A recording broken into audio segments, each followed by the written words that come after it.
नमस्ते, welcome to the UPSC podcast channel. आज हमारी भारत का स्वतंत्रता संग्राम श्रृंखला में हम बिपिन चंद्रा की किताब से अध्याय 24 the rise of the left wing यानी वामपंथ के उदय पर चर्चा करेंगे। हाँ जी, बिल्कुल। तो सीन है लेट 1920s और 1930s का। देश में आज़ादी की लड़ाई तो चली रही थी, लेकिन अब ना एक नई लहर उठ रही थी लेफ्ट विंग की, वामपंथी विचारों की। बिल्कुल। और इसने नेशनल मूवमेंट का फ्लेवर ही बदल दिया, उसे और ज्यादा रैडिकल और ज्यादा तीखा बना दिया।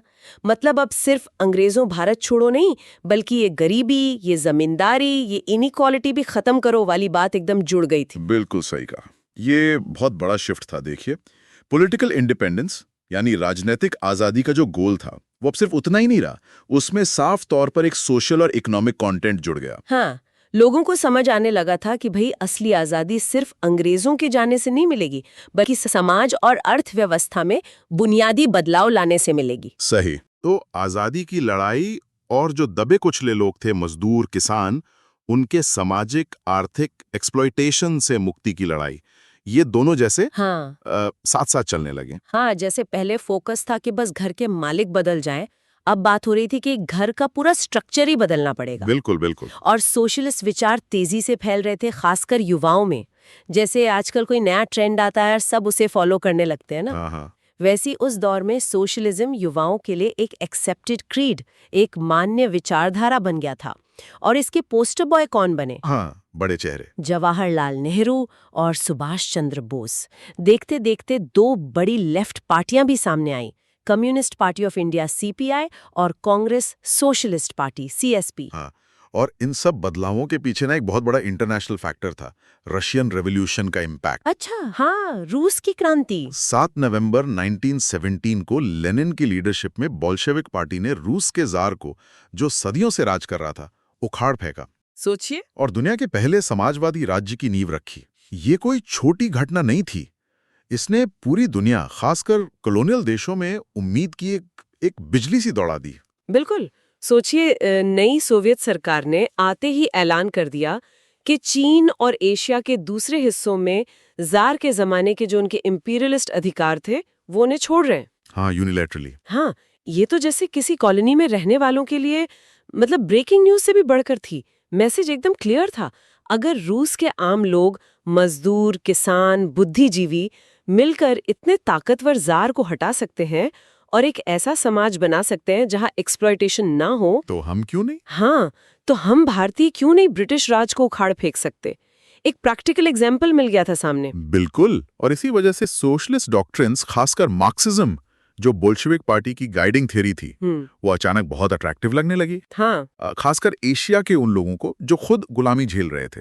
उन्हें लगा कि ये सिर्फ किताबी बातें नहीं है, ये मुमकिन है। सही बात है। मशहूर एक्सट्रीमिस्ट नेता बिपिन चंद्र पाल ने 1919 में लिखा भी था कि ज़ारशाही और जर्मन मिलिट्रिज्म के खत्म होने के बाद दुनिया में एक नई शक्ति उभर रही है, जनता की ताकत, पीपल्स पावर। हाँ, जो अपने अधिकार वापस लेना चाहती है, बिना अमीरों और ऊंचे तबकों के शोषण के आज़ादी से जीना चाहती है। ये एहसास कि हम में भी दम है, ये फैल रहा था। और ये समाजवादी विचार और तेजी से क्यों फैले? क्योंकि नॉन कोऑपरेशन मूवमेंट, असहयोग आंदोलन जब अचानक वापस ले लिया गया, हाँ, चौरी चौरा के बाद। हाँ, तो बहुत सारे युवा जो इसमें पूरे जोश से कूदे थे वो निराश हो गए। उन्हें लगा ये क्या हुआ, इतनी मेहनत की और नतीजा? बिल्कुल डिसइल्यूजनमेंट था। सुधार लाने की बात करता था, उसमें भी उन्हें दम नहीं दिख रहा था। उन्हें कुछ ज्यादा तेज, ज्यादा बुनियादी बदलाव चाहिए था। इसी डिससैटिस्फैक्शन, इसी बेचैनी का नतीजा था कि देश के अलग अलग कोनों में कई छोटे छोटे सोशलिस्ट और कम्युनिस्ट ग्रुप बनने लगे। जैसे किसी कॉलेज में अलग अलग इंटरेस्ट ग्रुप्स बन जाते हैं ना, हाँ, बिल्कुल वैसा ही माहौल था। ये लोग मिलते थे, पढ़ते थे, बहस करते थे और धीरे धीरे विचारों का एक नेटवर्क बना रहे थे। हाँ, जैसे बॉम्बे में ऐसे डांगे ने एक पैम्फलेट निकाला, गांधी और लेनिन। सोचिए, उस वक्त के दो सबसे बड़े नामों की सीधी तुलना। हाँ, बड़ा प्रोवोकेटिव था। और पहला समाजवादी साप्ताहिक द सोशलिस्ट शुरू किया। बंगाल में मुजफ्फर अहमद ने नवयुग निकाला और बाद में मशहूर कवि नजरुल इस्लाम के साथ मिलकर लांगल निकाला। लांगल मतलब हल, किसानों का प्रतीक। हाँ, पंजाब में गुलाम हुसैन और अन्य ने इंकलाब प्रकाशित किया और मद्रास में एम सिंगरवेलू ने लेबर किसान गैजेट की स्थापना की। ये सब उस नई सोच को फैलाने के मीडियम बन गए थे। फिर 1927 के बाद तो जैसे जैसे बाढ़ सी आ गई, देश भर में स्टूडेंट और यूथ एसोसिएशंस बनने लगे। युवा शक्ति ऑर्गेनाइज हो रही थी। हाँ। Youth power. 1928-29 के दौरान देश भर में सैकड़ों यूथ कॉन्फ्रेंसेस हुए। इन सम्मेलनों में जो वक्ता थे वो देश की राजनीतिक, आर्थिक, सामाजिक बुराइयों के लिए बड़े रेडिकल सॉल्यूशंस की वकालत कर रहे थे। माहौल एकदम चार्ज्ड अप था। हाँ, लग रहा था कि बस अब कुछ बड़ा होने वाला है। बिल्कुल। और इसी माहौल को और हवा दे रहे थे जवाहरलाल नेहरू और सुभाष बोस जैसे नेता। हाँ, ये दोनों तो स्टार थे उस वक्त युवाओं के। वो पूरे देश में घूम घूम कर भाषण दे रहे थे, सीधे सीधे इंपीरियलिज्म, कैपिटलिज्म और लैंडलॉर्डिज्म पर हमला बोल रहे थे और सोशलिज्म की विचारधारा का प्रचार कर रहे थे। हाँ। मजे की बात यह है कि जो रेवोल्यूशनरी टेररिस्ट ग्रुप थे जैसे चंद्रशेखर आजाद और भगत सिंह का HSRA, Hindustan socialist Republican association, नाम में ही सोशलिस्ट था। हाँ, वो भी धीरे धीरे समाजवाद की तरफ झुकने लगे। उनका फोकस सिर्फ अंग्रेजों को मारने से हटकर एक समाजवादी समाज बनाने की तरफ मुड़ने लगा। भगत सिंह के लेखों में ये बदलाव साफ दिखता है। बिल्कुल, उनका इंटेलेक्चुअल डेवलपमेंट दिखता है उसमें। और साथ ही 1920s में ट्रेड यूनियन और किसान आंदोलन, trade union and peasant movements भी तेजी से बढ़ रहे थे। अच्छा, हाँ, ये भी चल रहा था। मजदूर बेहतर वेतन और काम करने की स्थितियों के लिए हड़तालें कर रहे थे। किसान बढ़ते लगान और जमींदारों के अत्याचार के खिलाफ आवाज उठा रहे थे। इन आंदोलनों ने भी समाजवाद के विचारों के लिए जमीन तैयार की, क्योंकि समाजवाद इन्हीं तबकों की बात करता था। सही है। और फिर आया 1930s का दशक और पूरी दुनिया पर छा गई ग्रेट डिप्रेशन, महामंदी। हाँ, वो तो बहुत बड़ा झटका था। अमेरिका से शुरू हुई और देखते देखते पूरी दुनिया की अर्थव्यवस्थाएं बैठ गईं। बड़े बड़े देशों में फैक्ट्रियां बंद, लाखों लोग बेरोजगार, सड़कों पर आ गए। आज भी जब रिसेशन आता है तो हमें टेंशन हो जाती है। सोचिए उस वक्त क्या हाल हुआ होगा जब कोई सोशल सेफ्टी नेट भी नहीं था। बिल्कुल। इस विश्वव्यापी मंदी, वर्ल्ड डिप्रेशन ने कैपिटलिस्ट सिस्टम को एकदम बदनाम कर दिया। लोगों को लगने लगा कि यार इस सिस्टम में ही कोई बुनियादी गड़बड़ है जो इतनी बड़ी तबाही ला सकता है। हाँ, सवाल उठने लगे। और इसका सीधा फायदा मिला मार्क्सिज्म और सोशलिज्म को। लोगों का ध्यान इनकी तरफ गया जहां एक वैकल्पिक व्यवस्था की बात थी, जहां आर्थिक बराबरी हो, एक्सप्लॉयटेशन ना हो। हाँ, एक ऑल्टरनेटिव दिख रहा था। सोवियत यूनियन, जो इस मंदी से काफी हद तक बचा रहा, वो एक चमकते उदाहरण की तरह दिखा। इसी माहौल में कांग्रेस के भीतर भी लेफ्ट विंग प्रवृत्ति और मजबूत हुई। हाँ, इसका सबूत था जवाहरलाल नेहरू का 1936 और 1937 में और सुभाष बोस का 1938 और 1939 में कांग्रेस का अध्यक्ष चुना जाना। बिल्कुल, ये दिखाता है कि पार्टी के अंदर लेफ्ट का प्रभाव कितना बढ़ रहा था। और इसी दौर में बनी कांग्रेस सोशलिस्ट पार्टी, CSP। ये कांग्रेस के भीतर ही समाजवादियों का एक ऑर्गेनाइज्ड ग्रुप था जो कांग्रेस को और ज्यादा समाजवादी दिशा में ले जाना चाहता था। हाँ, लेकिन इन सब में अगर किसी एक व्यक्ति ने नेशनल मूवमेंट को एक स्पष्ट सोशलिस्ट विजन दिया और जो 1929 के बाद भारत में समाजवाद और समाजवादी विचारों का प्रतीक बन गया, तो वो नेहरू थे। हाँ, तो वो थे जवाहरलाल नेहरू।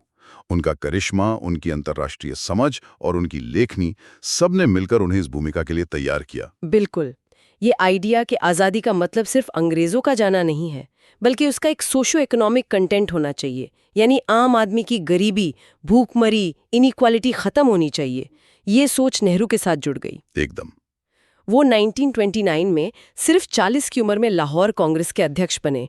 वो ऐतिहासिक सेशन जहां पूर्ण स्वराज का नारा दिया गया। हाँ, रावी के तट पर। फिर 1936 और 1937 में दोबारा अध्यक्ष चुने गए।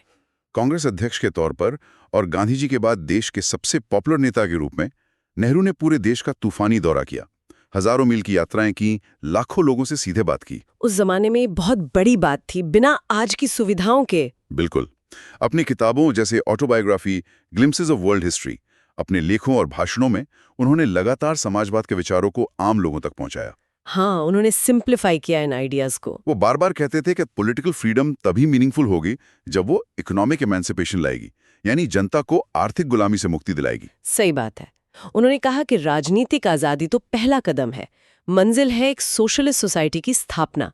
इस तरह नेहरू ने उस वक्त की पूरी युवा पीढ़ी को इंस्पायर किया, उन्हें सोचने का एक नया नजरिया दिया, एक समाजवादी ओरिएंटेशन दिया। बिल्कुल, जैसे कोई इन्फ्लुएंशियल टीचर या सीनियर कॉलेज में जूनियर्स की सोच को दिशा देता है, नेहरू ने वही काम राष्ट्रीय स्तर पर किया। हाँ, और नेहरू की आर्थिक सवालों में दिलचस्पी अचानक नहीं जगी थी। इसकी शुरुआत हुई 1920-21 में, जब वो पूर्वी उत्तर प्रदेश में किसान आंदोलन के संपर्क में आए। अच्छा। उन्होंने किसानों की गरीबी और बेबसी को बहुत करीब से देखा। फिर 1922-23 में जब वो जेल में थे तो उन्होंने उस खाली समय का इस्तेमाल रूस और दूसरी क्रांतियों का इतिहास पढ़ने में किया। जेल उनके लिए एक तरह से सेल्फ स्टडी का एक अपॉर्चुनिटी बन गई। हाँ, एक अड्डा बन गई। फिर 1927 में एक बड़ा टर्निंग पॉइंट आया। उन्होंने ब्रुसेल्स में international Congress against colonial operation and imperialism में हिस्सा लिया। हाँ, ये बड़ा महत्वपूर्ण इवेंट था। ये एक ग्लोबल मंच था जहां दुनिया भर के कम्युनिस्ट, सोशलिस्ट और एंटी कॉलोनियल नेता जुटे थे। वहां उनके विचारों का दायरा और बढ़ा।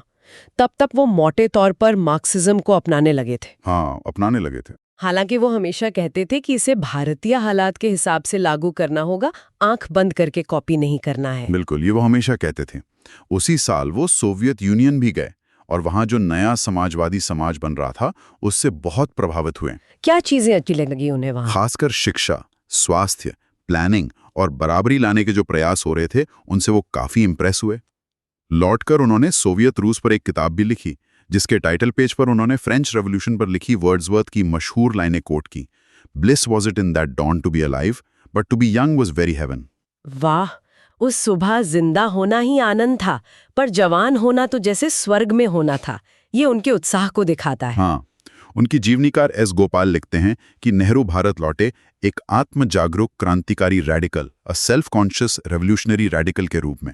फिर 1928 में उन्होंने सुभाष बोस के साथ मिलकर इंडिपेंडेंस फॉर इंडिया लीग बनाई। हाँ, ये लीग इंपॉर्टेंट थी। इसका मकसद था कांग्रेस के अंदर दबाव बनाना, पूर्ण स्वराज के लिए और समाज के इकोनॉमिक स्ट्रक्चर में समाजवादी बदलाव लाने के लिए। ये कांग्रेस के भीतर ही एक तरह का लेफ्ट प्रेशर ग्रुप था। बिल्कुल। और फिर आया 1929 का लाहौर अधिवेशन। अपने अध्यक्षीय भाषण में नेहरू ने खुलकर घोषणा की। हाँ, ये भाषण तो बहुत फेमस है। उन्होंने कहा, मैं एक समाजवादी और एक गणराज्यवादी हूं और राजाओं और राजकुमारों में या उस व्यवस्था में विश्वास नहीं करता जो उद्योग के आधुनिक राजाओं, मॉडर्न किंग्स ऑफ इंडस्ट्री को पैदा करती है। मॉडर्न किंग्स ऑफ इंडस्ट्री मतलब बड़े पूंजीपति। हाँ, बिल्कुल। जिनका लोगों के जीवन और भाग्य पर पुराने राजाओं से भी ज्यादा अधिकार है और जिनके तरीके पुराने सामंती अभिजात वर्ग, ओल्ड फ्यूडल एरिस्टोक्रेसी जितने ही प्रेडेटरी यानी लुटेरे हैं। बाप रे, ये बहुत ही बोल्ड बयान था उस समय के हिसाब से। उन्होंने सीधे सीधे राजा महाराजाओं और बड़े उद्योगपतियों दोनों पर निशाना साधा। बिल्कुल। उन्होंने आगे कहा कि अगर भारत को अपनी गरीबी और असमानता खत्म करनी है तो उसे एक पूरा सोशलिस्ट प्रोग्राम अपनाना होगा। थोड़े बहुत सुधारों से काम नहीं चलेगा। हाँ, मतलब पैचवर्क नहीं चलेगा। और कांग्रेस के लिए ये मुमकिन नहीं है कि वो पूंजी और श्रम, कैपिटल एंड लेबर, या जमींदार और किसान, लैंडलॉर्ड एंड टेनेंट के बीच बस संतुलन साधती रहे, क्योंकि मौजूदा संतुलन तो पूंजीपतियों और जमींदारों के पक्ष में भयानक रूप से झुका हुआ है। Terribly weighted. मतलब तराजू एक तरफ इतना झुका है कि उसे पहले बराबर लाना होगा, फिर आगे की बात होगी। सही बात। 1933 से 36 के दौरान तो समाजवाद को लेकर नेहरू की कमिटमेंट और भी ज्यादा साफ और तीखी हुई। अक्टूबर 1933 में उन्होंने विदर इंडिया, भारत किधर नाम से कुछ लेख लिखे। हाँ, किधर जाए भारत। इसमें उन्होंने सवाल उठाया कि भारत को किधर जाना चाहिए, और जवाब दिया, निश्चित रूप से सामाजिक और आर्थिक समानता, सोशल एंड इकोनॉमिक इक्वालिटी के महान लक्ष्य की ओर, एक राष्ट्र द्वारा दूसरे राष्ट्र और एक वर्ग द्वारा दूसरे वर्ग के एक्सप्लॉयटेशन को खत्म करने की ओर। गोल एकदम क्लियर था, बराबरी और शोषण मुक्त समाज। और दिसंबर 1933 में तो उन्होंने यहां तक लिखा, सच्चा नागरिक आदर्श समाजवादी आदर्श है, साम्यवादी आदर्श है। The true civic ideal is the socialist ideal, the communist ideal. ये दिखाता है कि वो इन विचारों को कितना ऊंचा दर्जा देते थे। हाँ, उनकी कन्विक्शन साफ दिखती है।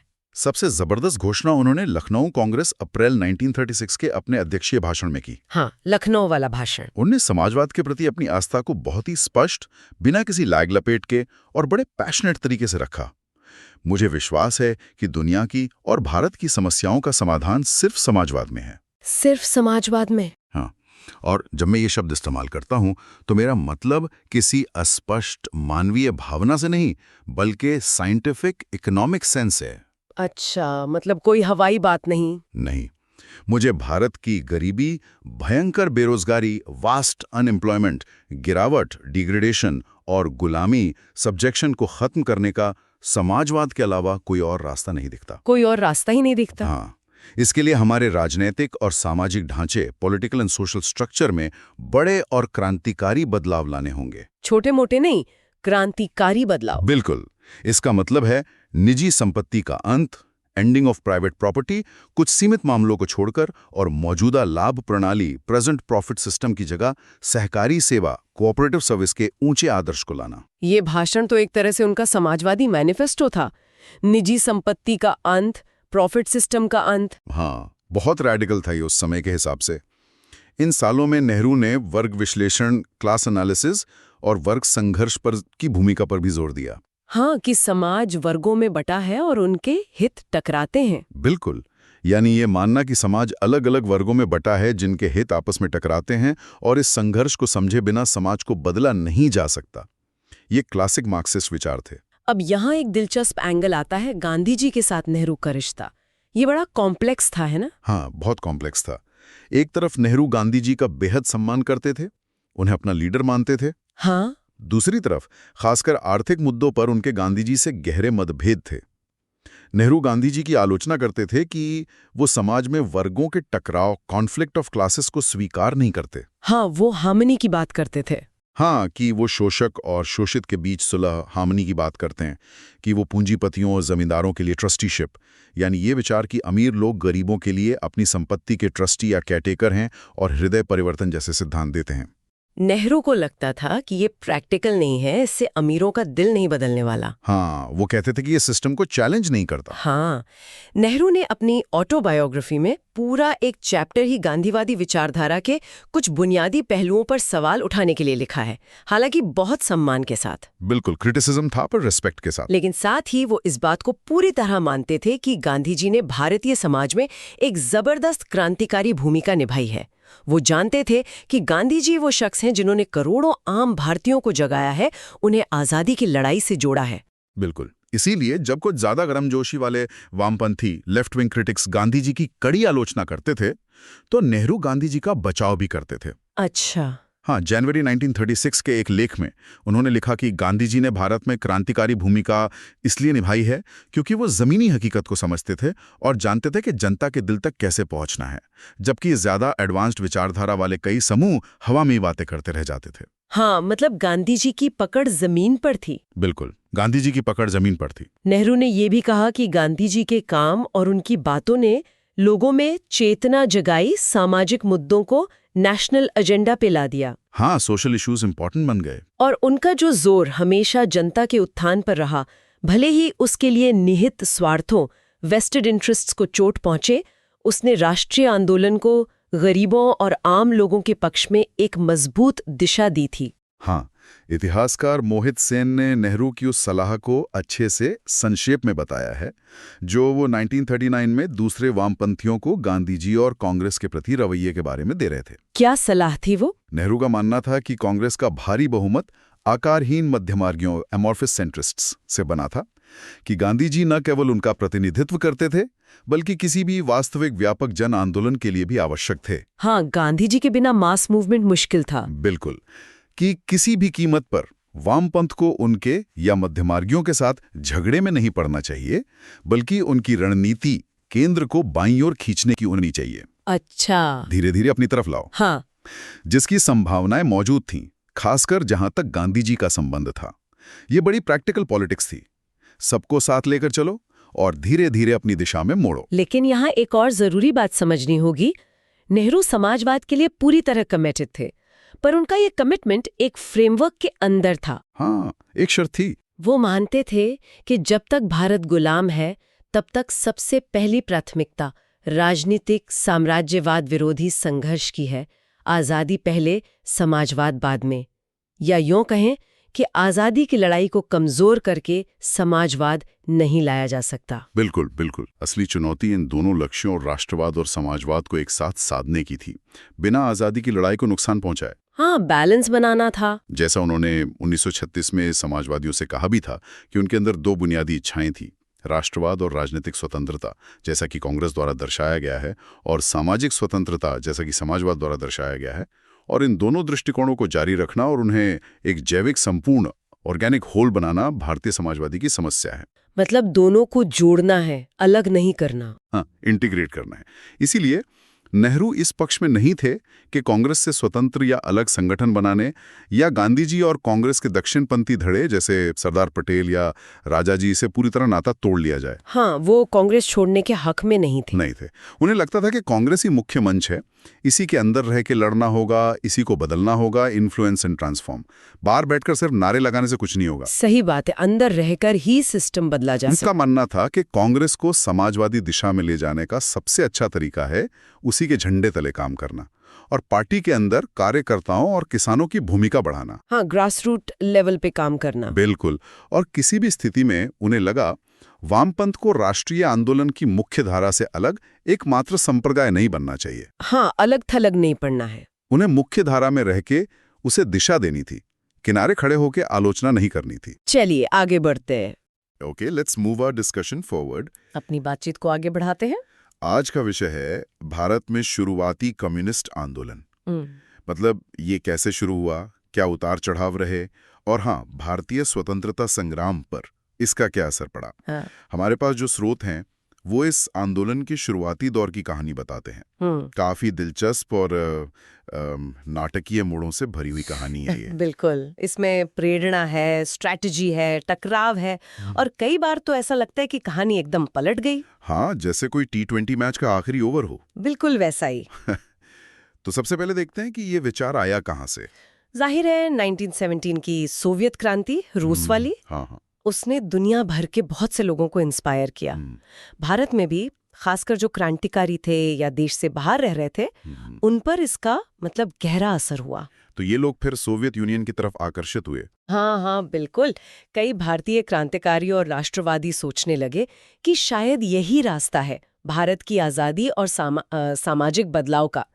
इनमें एक बड़ा नाम है M.N. रॉय का। M.N. रॉय, हाँ, सुना है इनके बारे में। वो मेक्सिको से होते हुए मॉस्को पहुंचे और वहां कम्युनिस्ट लीडरशिप, यहाँ तक कि लेनिन के भी काफी करीब आ गए। लेनिन के? क्या बात है। हाँ। उन्होंने कॉलोनीज, मतलब हम जैसे गुलाम देशों के लिए कम्युनिस्ट इंटरनेशनल की नीति बनाने में भी अहम भूमिका निभाई। कम्युनिस्ट इंटरनेशनल, ये वही कॉमिंटर्न है ना? हाँ, वही कॉमिंटर्न। उस वक्त दुनिया भर की कम्युनिस्ट पार्टियों का मॉस्को आधारित संगठन था और उसकी बात मानना मतलब सदस्य पार्टियों के लिए काफी जरूरी समझा जाता था। M.N. रॉय का लेनिन के साथ काम करना, ये तो वाकई बड़ी बात रही होगी उस समय। निश्चित रूप से। और इसी सिलसिले में अक्टूबर 1920 में ताशकंद शहर में। ताशकंद, उज्बेकिस्तान वाला? हाँ, तब वो सोवियत रूस का हिस्सा था। तो वहां M.N. रॉय और 6 अन्य भारतीयों ने मिलकर कम्युनिस्ट पार्टी ऑफ इंडिया की नींव रखी। अच्छा, तो पार्टी इंडिया के बाहर बनी? हाँ, ये ध्यान देने वाली बात है, ये विदेश में बनी थी। एक तरह से कह सकते हैं कि ये प्रवासी भारतीयों की पहल थी। ये तो हुई विदेश की बात, लेकिन क्या भारत के अंदर भी कुछ चल रहा था? मतलब यहाँ भी लोग कम्युनिस्ट विचारों से प्रभावित हो रहे थे? बिल्कुल, ऐसा नहीं था कि सब कुछ बाहर से ही आ रहा था।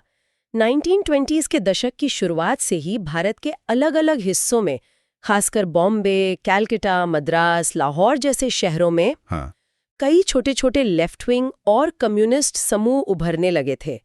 ये लोग मार्क्सवादी लिटरेचर पढ़ रहे थे, मजदूरों और किसानों के बीच काम कर रहे थे और ब्रिटिश राज के साथ-साथ सामाजिक बराबरी की भी बात कर रहे थे। अच्छा, मतलब 2 धाराएं चल रही थीं, एक विदेश में M.N. रॉय वाली और एक देश के अंदर पनप रही अलग-अलग समूह वाली। हाँ, और फिर ये देश वाली धाराएं एक साथ आईं।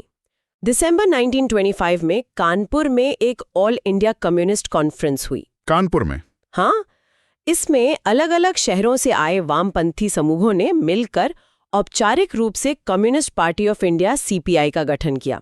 तो अब भारत में भी एक ऑर्गेनाइज्ड कम्युनिस्ट पार्टी बन गई थी।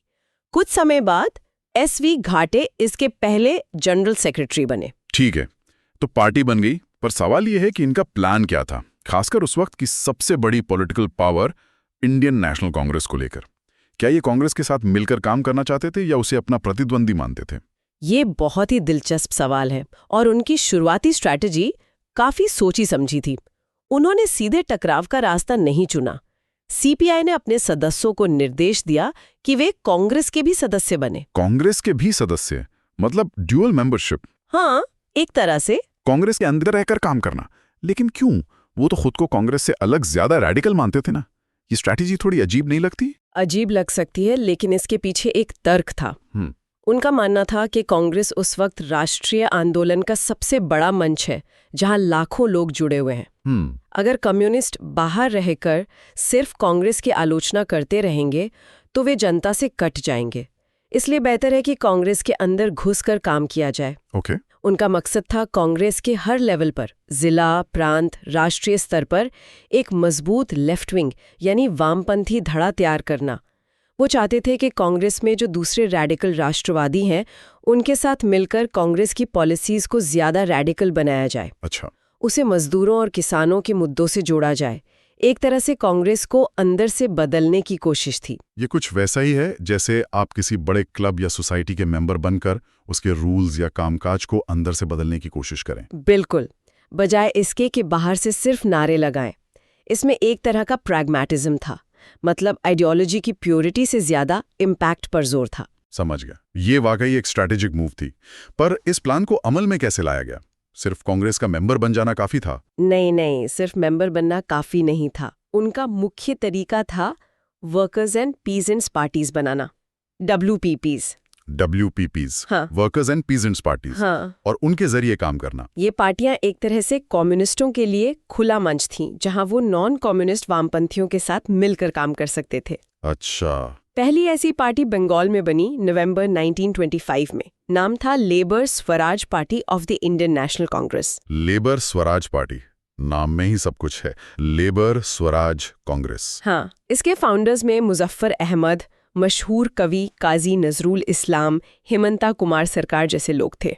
तो ये सिर्फ बंगाल तक ही सीमित था या ये आइडिया दूसरे राज्यों में भी फैला? नहीं, ये आइडिया काफी कामयाब रहा और तेजी से फैला, जैसे कोई सक्सेसफुल बिजनेस मॉडल होता है ना। हाँ, जो अलग अलग शहरों में खुल जाता है। बिल्कुल। 1926 के अंत तक बॉम्बे में कांग्रेस लेबर पार्टी बन गई, पंजाब में कीर्ति किसान पार्टी मतलब मजदूर किसान पार्टी, मद्रास में तो 1923 से ही एक लेबर किसान पार्टी ऑफ हिंदुस्तान चल रही थी। तो आप देख सकते हैं कि ये एक पैटर्न बन गया था। अच्छा, मतलब अलग अलग राज्यों में ये WPPs बन रही थीं जो वर्कर्स और किसानों के इश्यूज पर फोकस कर रही थीं और फॉर्मली कांग्रेस से भी जुड़ी थीं। बिल्कुल।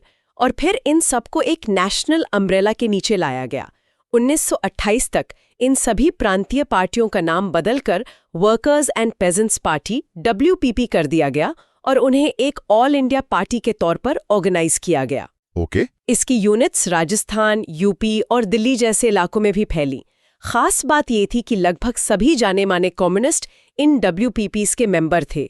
WPPs एक तरह से कम्युनिस्ट पार्टी का पब्लिक फेस बन गई। तो इन WPPs का असली मकसद क्या था? क्या सिर्फ कांग्रेस के अंदर लेफ्ट विंग बनाना? इनका ड्यूअल ऑब्जेक्टिव था, मतलब दोहरा मकसद। एक, जैसा हमने बात की, कांग्रेस के भीतर काम करके उसके प्लेटफॉर्म का इस्तेमाल करके उसे ज्यादा रैडिकल डायरेक्शन देना। मतलब कांग्रेस को सिर्फ वकीलों और पढ़े लिखे लोगों की पार्टी से बदलकर आम जनता की पार्टी बनाना, जो मजदूरों और किसानों के हितों की बात करे। और दूसरा मकसद? दूसरा, इंडिपेंडेंटली भी कांग्रेस के बाहर मजदूरों और किसानों को उनके क्लास ऑर्गेनाइजेशन यानी वर्ग आधारित संगठनों जैसे ट्रेड यूनियनों और किसान सभाओं में ऑर्गेनाइज करना, उनकी लड़ाइयों को लीडरशिप देना। उनका अंतिम लक्ष्य 2 स्टेप्स में था।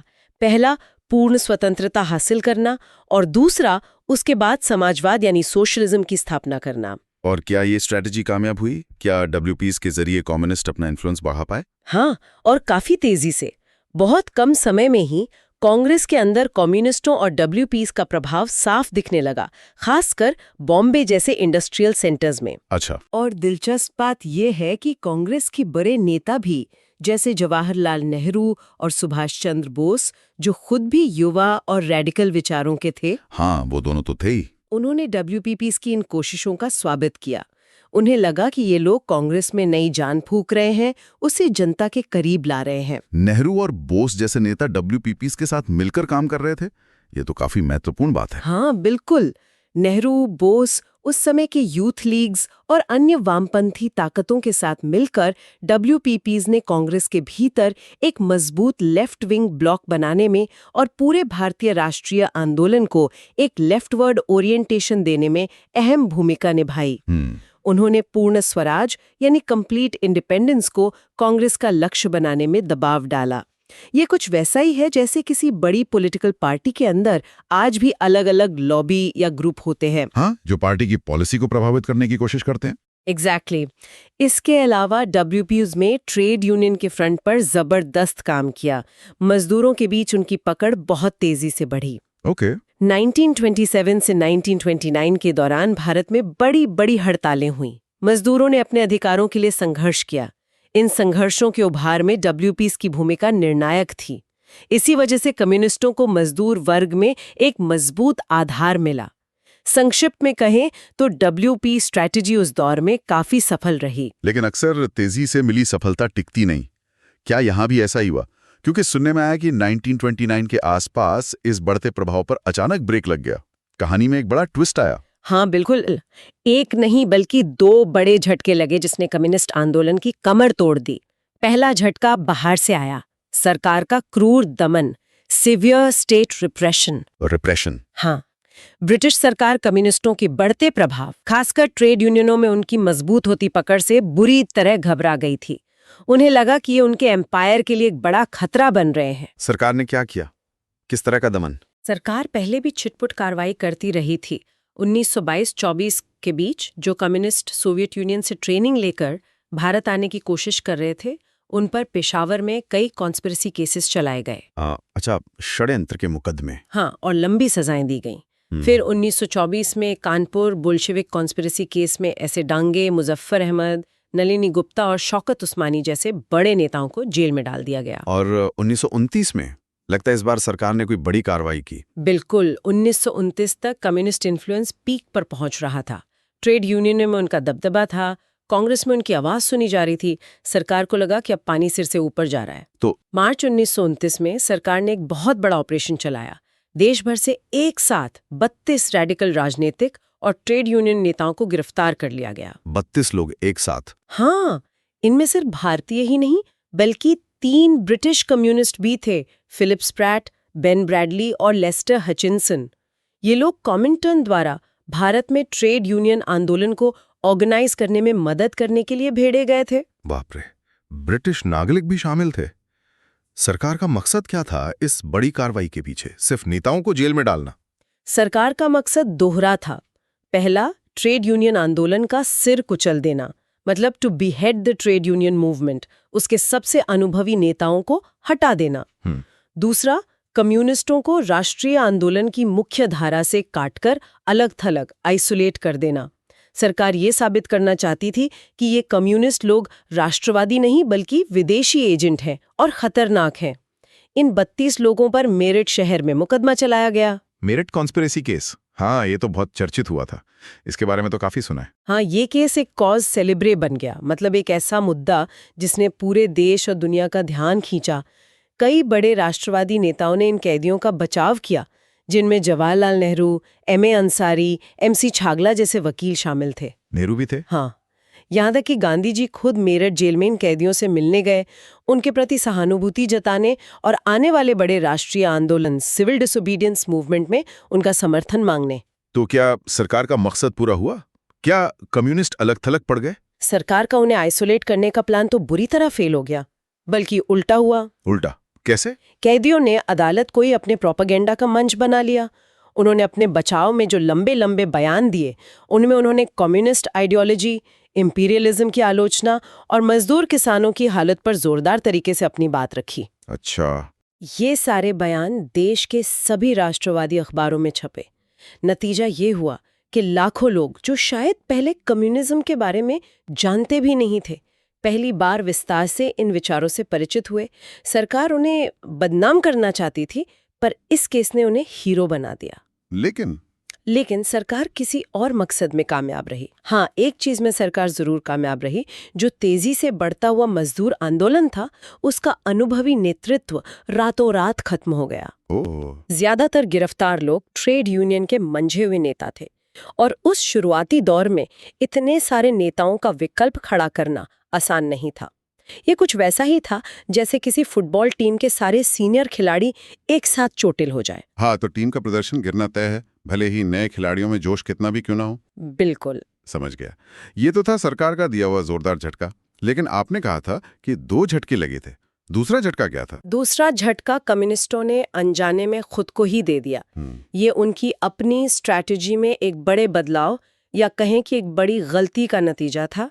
इसे वामपंथी शब्द आवली में सेक्टेरियन पॉलिटिक्स या लेफ्टिस्ट डिविएशन कहा जाता है। सेक्टेरियन पॉलिटिक्स, लेफ्टिस्ट डिविएशन मतलब अपनी ही एक संकीर्ण सोच या कट्टर लाइन पे अड़ जाना और बाकी दुनिया से कट जाना। अच्छा।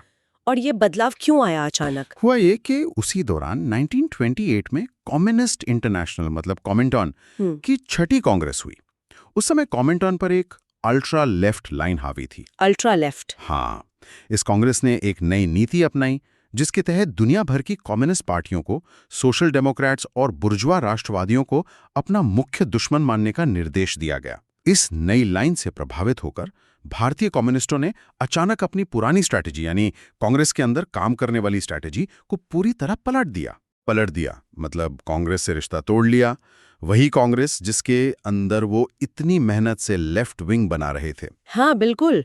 रातों रात उन्होंने कांग्रेस को बुर्जुआ मतलब पूंजीपति वर्ग की पार्टी घोषित कर दिया। बुर्जुआ पार्टी? हाँ, यहाँ बुर्जुआ का मतलब सिर्फ अमीर लोग नहीं, बल्कि मार्क्सवादी परिभाषा में वो वर्ग जो उत्पादन के साधनों का मालिक है और मजदूरों का शोषण करता है।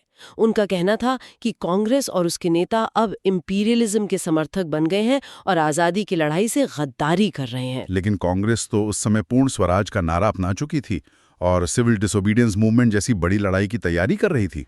इसे भी उन्होंने गलत माना। हाँ, यही तो विडंबना थी।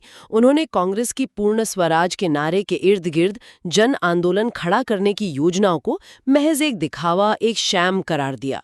कहा कि ये बुर्जुआ नेताओं की चाल है जनता को बेवकूफ बनाने की, जबकि असल में वो पीछे के दरवाजे से ब्रिटिश साम्राज्यवाद के साथ समझौता करने की तैयारी कर रहे हैं। और नेहरू बोस जैसे नेता जिनका वो पहले स्वागत कर रहे थे, उनके बारे में क्या कहा? उन्हें भी नहीं छोड़ा। नेहरू और बोस जैसे कांग्रेस के वामपंथी नेताओं को राष्ट्रीय आंदोलन के भीतर बुर्जुआ वर्ग का एजेंट बताया गया। एजेंट? बाप रे! हाँ, agents of the bourgeoisie with in the national movement. कहा गया कि इन नेताओं का काम है मजदूरों के विशाल समूह को धोखा देना, to bamboozle the mass of workers, और उन्हें बुर्जुआ प्रभाव में रखना। कम्युनिस्टों ने अब तय किया कि वो नॉन वायलेंट स्ट्रगल की गांधीवादी बातों का पर्दाफाश करेंगे और साम्राज्यवाद के खिलाफ सिर्फ आर्म्ड स्ट्रगल का नारा देंगे। Armed struggle? हाँ। 1931 में जब गांधी इरविन पैक्ट हुआ तो कम्युनिस्टों ने इसे राष्ट्रवाद के साथ कांग्रेस के विश्वासघात, बिट्रेयल का सबसे बड़ा सबूत बताया। अरे बाप रे, ये तो 180 डिग्री का यू टर्न था। पहले दोस्त, फिर दुश्मन। और उन वर्कर्स एंड पेजेंट्स पार्टीज का क्या हुआ जिन्हें उन्होंने इतनी मेहनत से खड़ा किया था? WPPs? उन्हें भी भंग कर दिया गया, डिसॉल्व कर दिया गया। क्यों?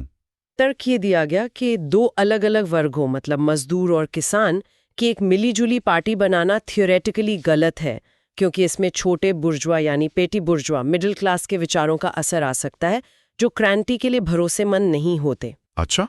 कम्युनिस्टों को अब सिर्फ एक अवैध, स्वतंत्र और केंद्रीकृत मतलब illegal, independent and centralised communist party के गठन पर फोकस करने को कहा गया। मतलब अंडरग्राउंड रहकर सिर्फ हार्डकोर कम्युनिस्टों की एक छोटी अनुशासित पार्टी बनानी थी। इस अचानक और कट्टर बदलाव का नतीजा क्या हुआ? नतीजा विनाशकारी हुआ। डिस्ट्रस्ट।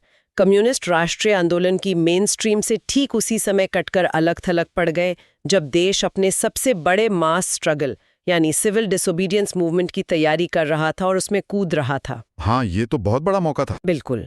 ये वो समय था जब देश में एंटी एम्पीरियलिस्ट भावना उफान पर थी और लेफ्ट के प्रभाव के फैलने के लिए माहौल बहुत अच्छा था। लेकिन इस सेक्टेरियन लाइन की वजह से कम्युनिस्ट इस हिस्टोरिकल मौके का फायदा उठाने से चूक गए। न सिर्फ वो राष्ट्रीय आंदोलन से अलग हुए बल्कि पार्टी के अंदर भी फूट पड़ गई और कम्युनिस्ट कई छोटे छोटे गुटों में बंट गए। सरकार ने इस बिखराव का पूरा फायदा उठाया और 1934 में CPI को अवैध, इलीगल घोषित कर दिया। ये कुछ वैसा ही था जैसे कोई बहुत होनहार स्टूडेंट फाइनल एग्जाम से ठीक पहले अपने दोस्तों के साथ ग्रुप स्टडी छोड़कर ये ऐलान कर दे कि बाकी सब गलत पढ़ रहे हैं, सिर्फ मैं ही सही हूँ, और फिर अकेले पढ़ने के चक्कर में खुद ही फेल हो जाए। इस सेक्टेरियन फेज ने कम्युनिस्ट आंदोलन को बहुत नुकसान पहुंचाया। तो क्या ये मान लिया जाए कि 1930 के शुरू में भारत में कम्युनिस्ट आंदोलन लगभग खत्म ही हो गया?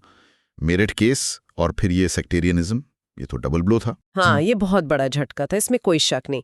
लेकिन आंदोलन पूरी तरह खत्म नहीं हुआ। 2 बातें थी जिन्होंने इसे फिर से पनपने का मौका दिया। क्या थी वो? पहली, पार्टी की ऑफिशियल लाइन चाहे जो भी रही हो, कांग्रेस से दूर रहो। जमीन पर कई कम्युनिस्ट कार्यकर्ताओं और नेताओं ने इसे पूरी तरह नहीं माना। उन्होंने अपने विवेक से सिविल डिसोबीडियंस मूवमेंट में हिस्सा लिया, गिरफ्तार हुए, जेल गए, जनता के साथ जुड़े रहे, वो पूरी तरह से कटे नहीं। अच्छा, मतलब ग्राउंड लेवल पर लोग जुड़े रहे। हाँ। दूसरी बात, देश में समाजवादी और कम्युनिस्ट विचारों का आकर्षण कम नहीं हुआ बल्कि बढ़ता रहा। भगत सिंह और उनके साथियों की शहादत, दुनिया भर में ग्रेट डिप्रेशन का असर जिससे कैपिटलिज्म पर सवाल उठे, और सोवियत यूनियन की कथित प्रोग्रेस की खबरें, इन सब ने युवाओं को वामपंथी विचारों की ओर खींचा। अच्छा, तो निराशा के इस दौर में भी नए लोग जुड़ रहे थे। हाँ बिल्कुल, खासकर वो नौजवान जो सीडीएम में या उससे पहले के रेवोल्यूशनरी टेररिस्ट आंदोलनों में हिस्सा लेके जेल गए थे। जेलों में उन्हें पढ़ने और सोचने का वक्त मिला। कई लोग वहां मार्क्सवाद और समाजवाद से प्रभावित हुए। जब ये लोग 1933-34 के बाद जेलों से छूटे तो इनमें से बड़ी संख्या में युवा सीपीआई में शामिल हो गए। ये एक नई पीढ़ी थी जो नए जोश और नए विचारों के साथ आई। और क्या पार्टी की स्ट्रैटेजी में भी फिर से बदलाव आया? क्योंकि पुरानी सेक्टेरियन लाइन तो साफ तौर पर फेल हो चुकी थी। बिल्कुल, 1935 आते आते स्थिति में बड़ा बदलाव आया। एक तो पार्टी का अंदरूनी तौर पर पुनर्गठन, रीऑर्गेनाइजेशन हुआ।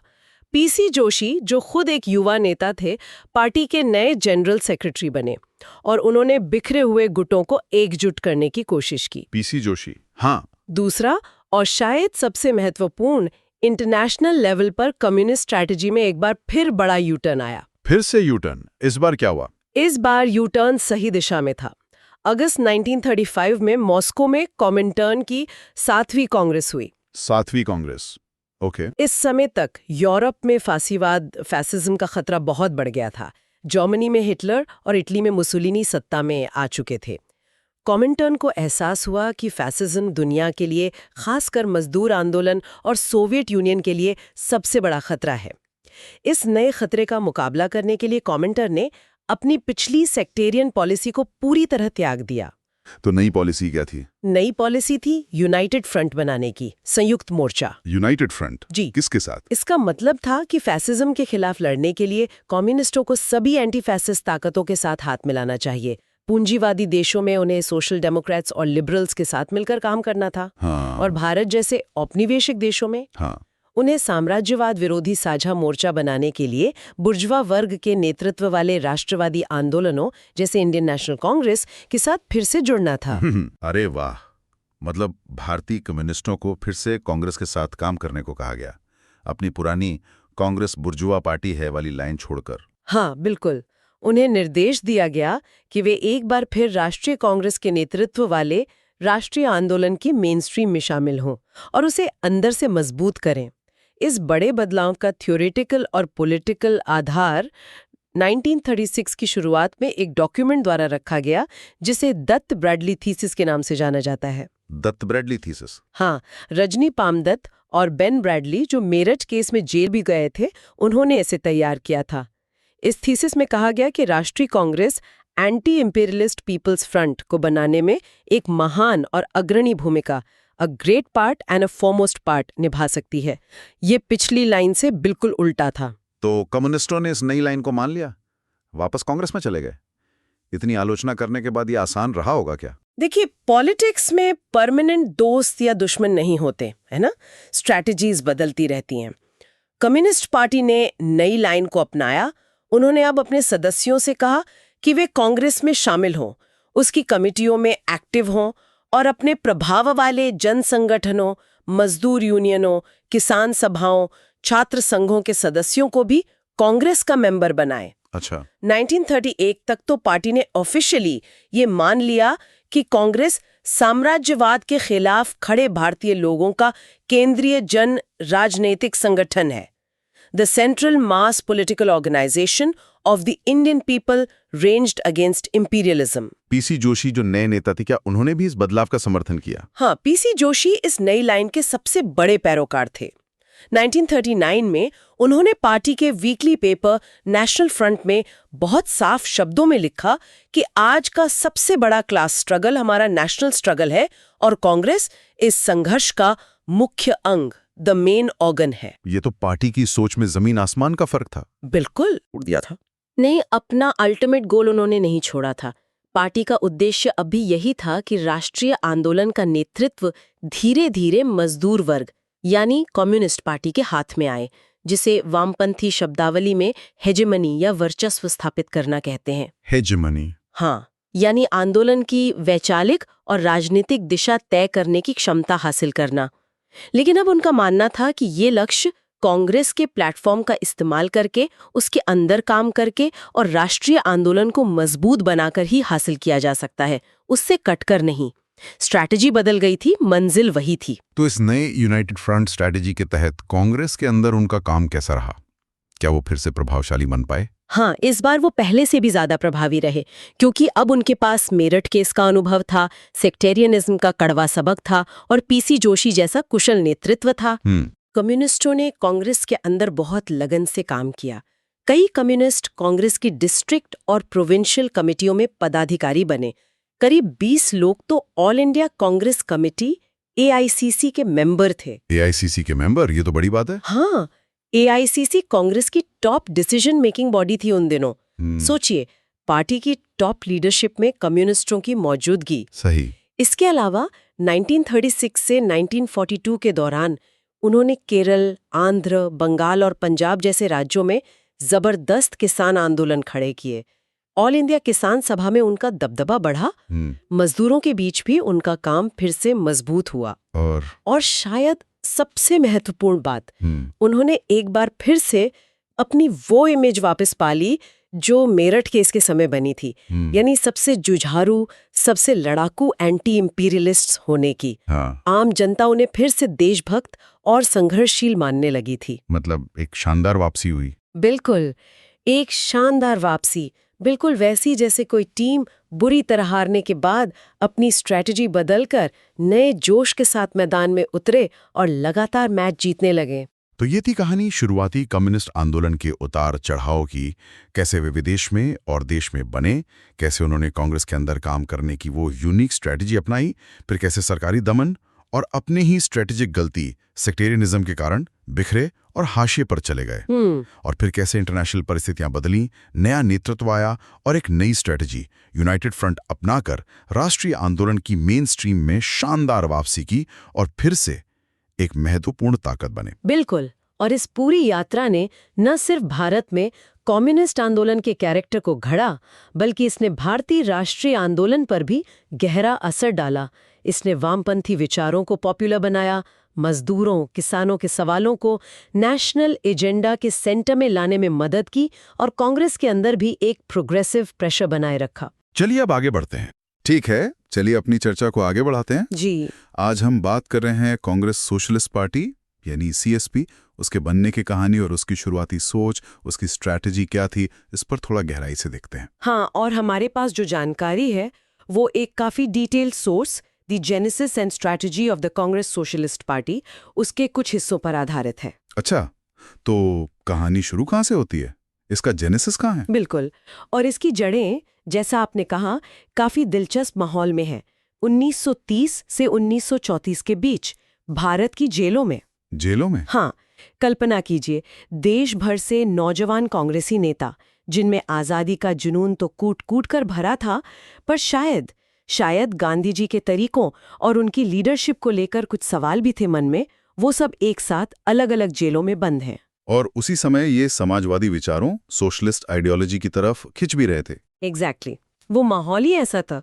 दुनिया भर में समाजवाद, मार्क्सिज्म, सोवियत क्रांति, इन सब पर जोर शोर से बहस चल रही थी। तो जेलें एक तरह से इनके लिए वैचारिक मंथन का, सोचने विचारने का अड्डा बन गई। हाँ, मतलब वो बंद दुनिया एक तरह की यूनिवर्सिटी बन गई होगी इनके लिए, जहाँ पढ़ने का, बहस करने का, आइडियाज एक्सचेंज करने का भरपूर मौका मिला। एकदम सही। और ये सिर्फ किताबी बातें नहीं थीं, ये समझना जरूरी है, ये लोग जमीन पर आज़ादी की लड़ाई लड़ते हुए जेल पहुंचे थे।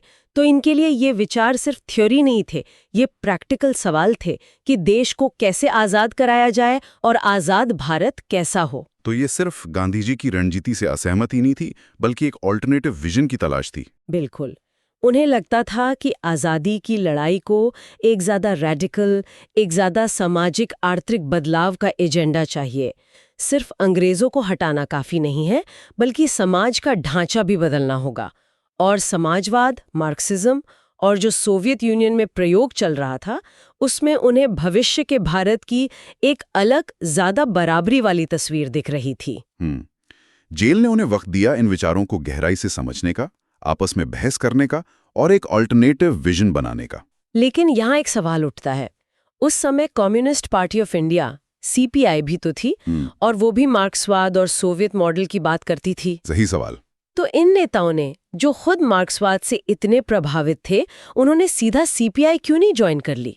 अपनी अलग पार्टी CSP बनाने की जरूरत क्यों महसूस हुई? ये बहुत ही महत्वपूर्ण सवाल है और इसका जवाब CSP की पूरी रणनीति को समझने के लिए जरूरी है।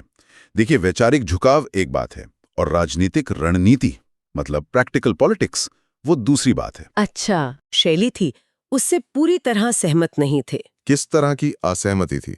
मतलब क्या प्रॉब्लम थी CPI की लाइन से? शायद उन्हें CPI का रवैया थोड़ा ज्यादा कट्टर, थोड़ा डॉगमैटिक लगा, या शायद उन्हें लगा कि CPI राष्ट्रीय आंदोलन की जो मुख्य धारा थी, यानी कांग्रेस, उससे कुछ ज्यादा ही कटी हुई है, अलग थलग है।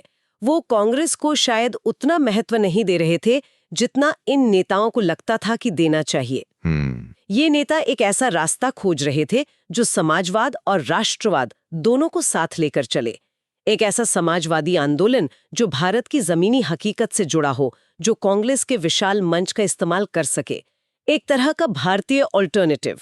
जैसे कभी कभी होता है ना, हम किसी मुद्दे से तो सहमत होते हैं, पर उस मुद्दे पर काम कर रहे किसी ग्रुप के तौर तरीकों से सहमत नहीं होते। बिल्कुल वही बात।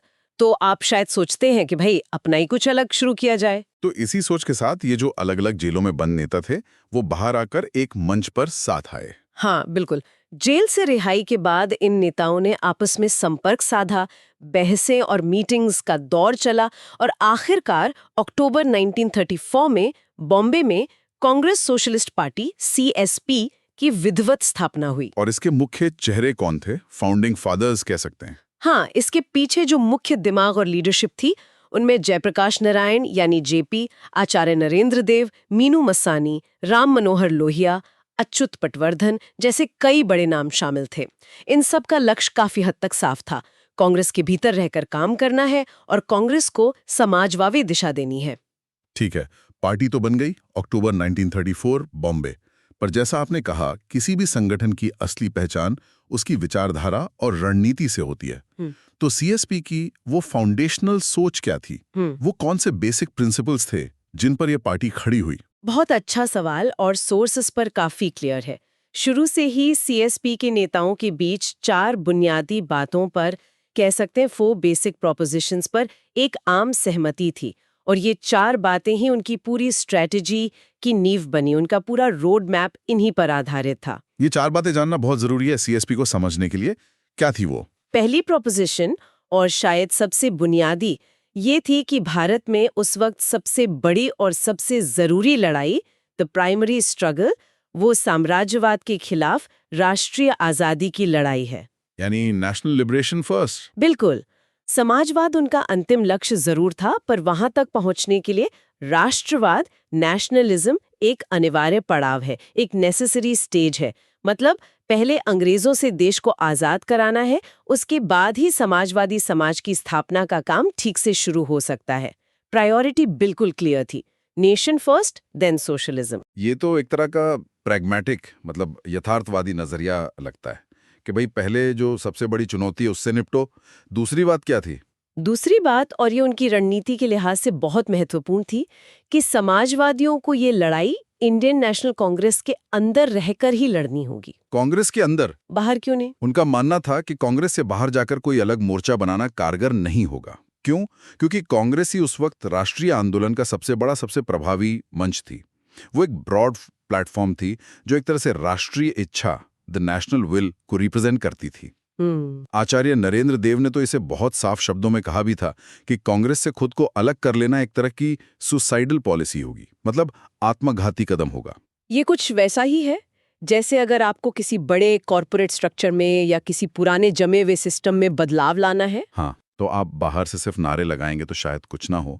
अंदर घुसकर सिस्टम का हिस्सा बनकर उसे बदलने की कोशिश करना ज्यादा असरदार हो सकता है, हालांकि शायद ज्यादा मुश्किल भी। मुश्किल तो था ही, अंदर रहकर अपनी अलग पहचान बनाए रखना और सिस्टम से पूरी तरह कोऑप्ट न हो जाना, मतलब उसी में घुल मिल न जाना, ये अपने आप में एक बहुत बड़ा चैलेंज था।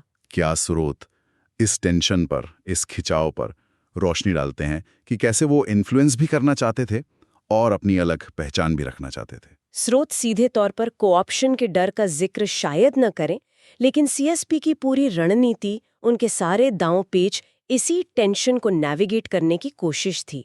उनका मानना था कि अगर इन्फ्लुएंस करना है, असर डालना है, तो सत्ता के केंद्र यानी कांग्रेस के करीब रहना होगा। दूर रहकर आप हाशिए पर धकेल दिए जाएंगे। और यहीं से शायद तीसरी बात निकलती है। बिल्कुल, तीसरी प्रोपोजिशन यही थी, कांग्रेस और पूरे राष्ट्रीय आंदोलन को समाजवादी दिशा देना, सोशलिस्ट डायरेक्शन देना। बिल्कुल। मतलब सिर्फ कांग्रेस के मेंबर बनकर रहना काफी नहीं है, बल्कि उसकी नीतियों को, उसके कार्यक्रमों को, उसकी सोच को बदलना, उसे ज्यादा गरीबों, मजदूरों, किसानों के हक में करना, एक तरह से कांग्रेस का वैचारिक रूपांतरण करना, उसका आइडियोलॉजिकल ट्रांसफॉर्मेशन करना। और चौथी प्रोपोजिशन, ये शायद जमीनी स्तर से, ग्रास रूट लेवल से जुड़ी होगी। बिल्कुल, चौथी और शायद एक्शन के लिहाज से सबसे महत्वपूर्ण प्रोपोजिशन, जो उनकी जमीनी रणनीति से सीधी जुड़ी थी, वो ये थी कि इस लक्ष्य को हासिल करने के लिए,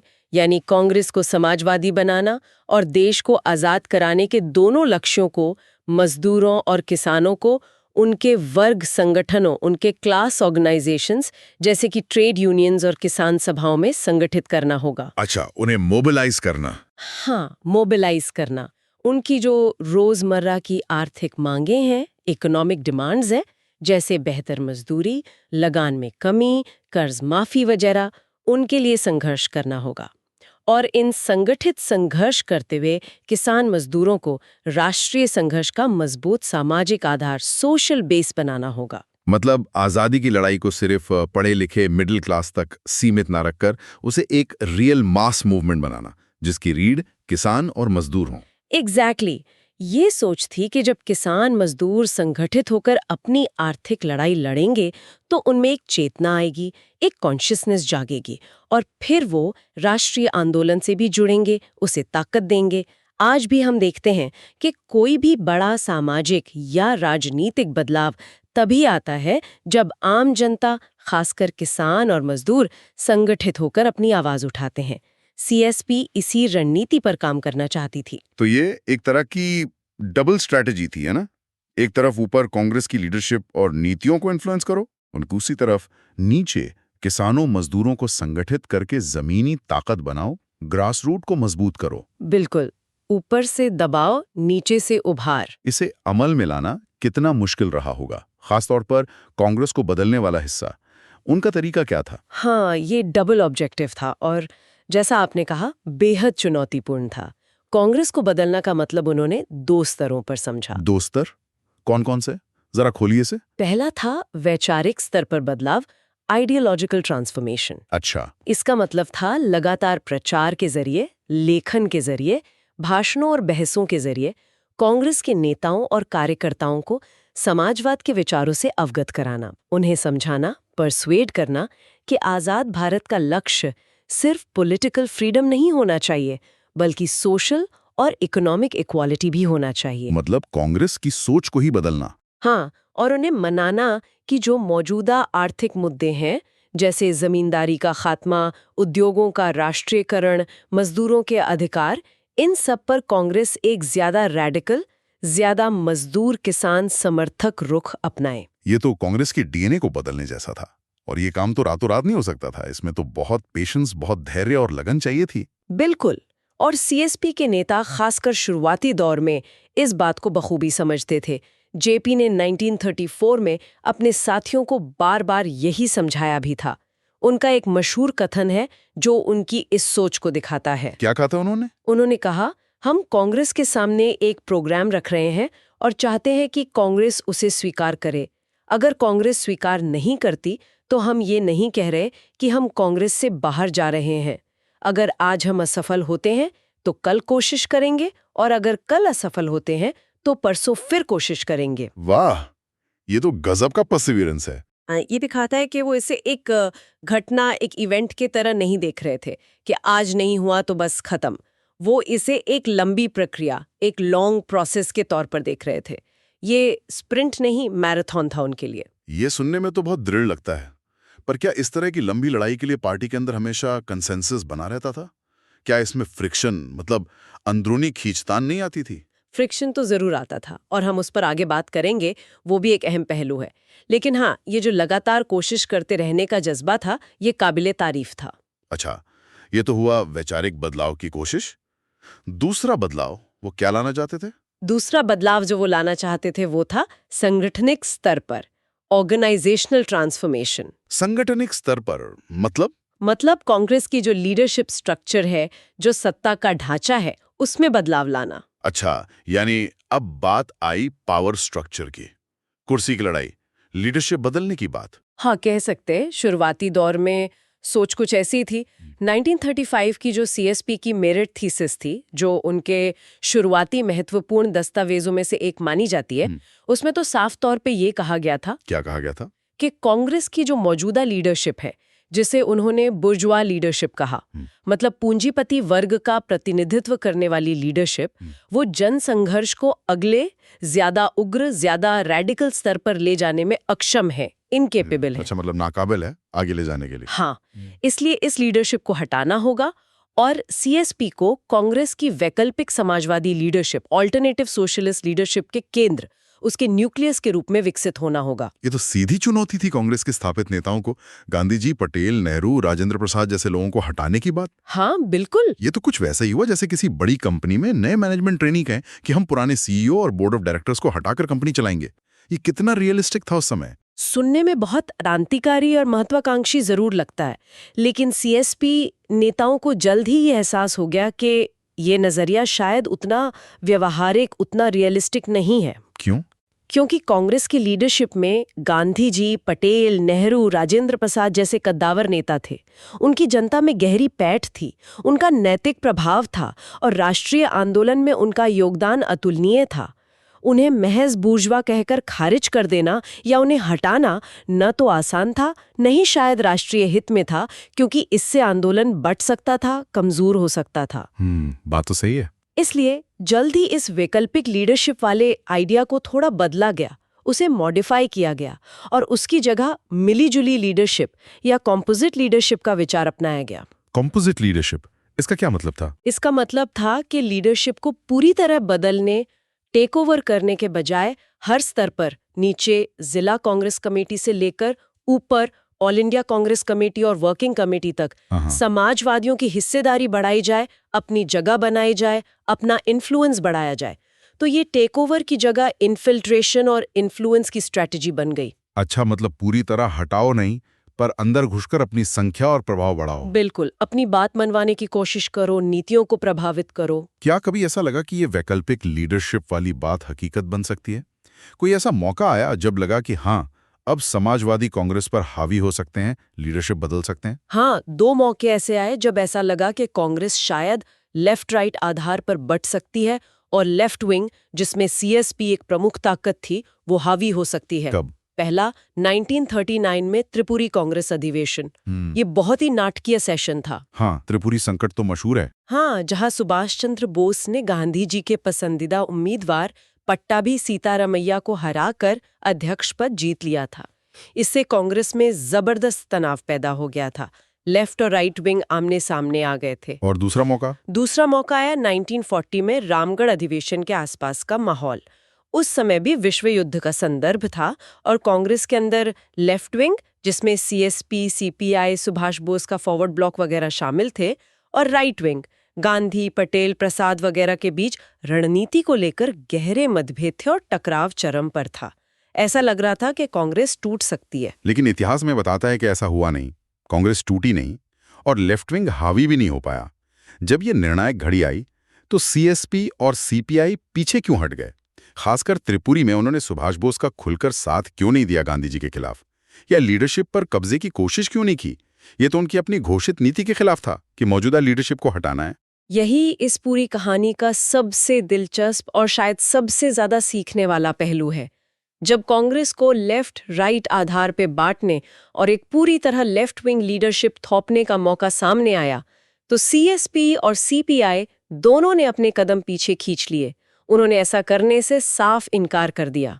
पर क्यों? जब मौका था तो पीछे क्यों हटे? ये तो एक तरह से अपनी रणनीति से, अपने ही गोल से पीछे हटना हुआ ना। उनकी लीडरशिप ने सीएसपी और सीपीआई दोनों की उस निर्णायक मोड़ पर एक बड़ी कड़वी सच्चाई को पहचाना। क्या थी वो सच्चाई? उन्हें यह एहसास हुआ कि इस वक्त जब देश आजादी की लड़ाई लड़ रहा है, कांग्रेस को तोड़ने की कोई भी कोशिश राष्ट्रीय आंदोलन को भयंकर नुकसान पहुंचाएगी, उसे बुरी तरह कमजोर कर देगी। दुश्मन अंग्रेज इसी का फायदा उठाएगा। National unity first. हाँ, दूसरा, उन्हें ये भी लगा कि ऐसा करने से लेफ्ट विंग खुद मुख्य धारा के राष्ट्रवाद, मेन स्ट्रीम नेशनलिज्म से कटकर अलग थलग पड़ जाएगा, आइसोलेट हो जाएगा। जनता शायद उनके साथ ना आए। और शायद सबसे बड़ी वजह और सबसे बड़ी, सबसे व्यवहारिक सच्चाई जिसे उन्होंने पहचाना, वो ये थी कि भारतीय जनता को, आम लोगों को किसी बड़े जन आंदोलन के लिए अगर कोई एक व्यक्ति खड़ा कर सकता था, मोबिलाइज कर सकता था, तो वो सिर्फ और सिर्फ महात्मा गांधी थे। अच्छा। उनकी नैतिक सत्ता, उनकी मॉरल अथॉरिटी और जनता से उनका जो जुड़ाव था वो अद्वितीय था। उस समय गांधी जी का कोई विकल्प, कोई ऑल्टरनेटिव था ही नहीं। सीएसपी नेताओं ने ये समझा कि गांधी के बिना उनकी बड़ी बड़ी क्रांति की बातें या समाजवादी नीतियां सिर्फ कागज पर रह जाएंगी, जमीन पर नहीं उतर पाएंगे, आंदोलन खड़ा ही नहीं हो पाएगा। ये तो जबरदस्त दुविधा रही होगी। आप जिस लीडरशिप की नीतियों से सहमत नहीं हैं, जिसे आप बदलना चाहते हैं, पर आप ये भी मानते हैं कि उस लीडरशिप के बिना आंदोलन खड़ा ही नहीं हो सकता। ये तो राजनीति की जमीनी हकीकत और आपकी विचारधारा के बीच का क्लासिक टकराव है। बिल्कुल। और ये दिखाता है कि राजनीति सिर्फ सिद्धांतों या इच्छाओं से नहीं चलती। जमीनी हकीकत, ग्राउंड रियलिटी और व्यवहारिक मजबूरियां, प्रैक्टिकल कंसिडरेशंस अक्सर ज्यादा हावी होती हैं। यहाँ एक बारीक बात और है जो स्रोत शायद इशारा करते हैं।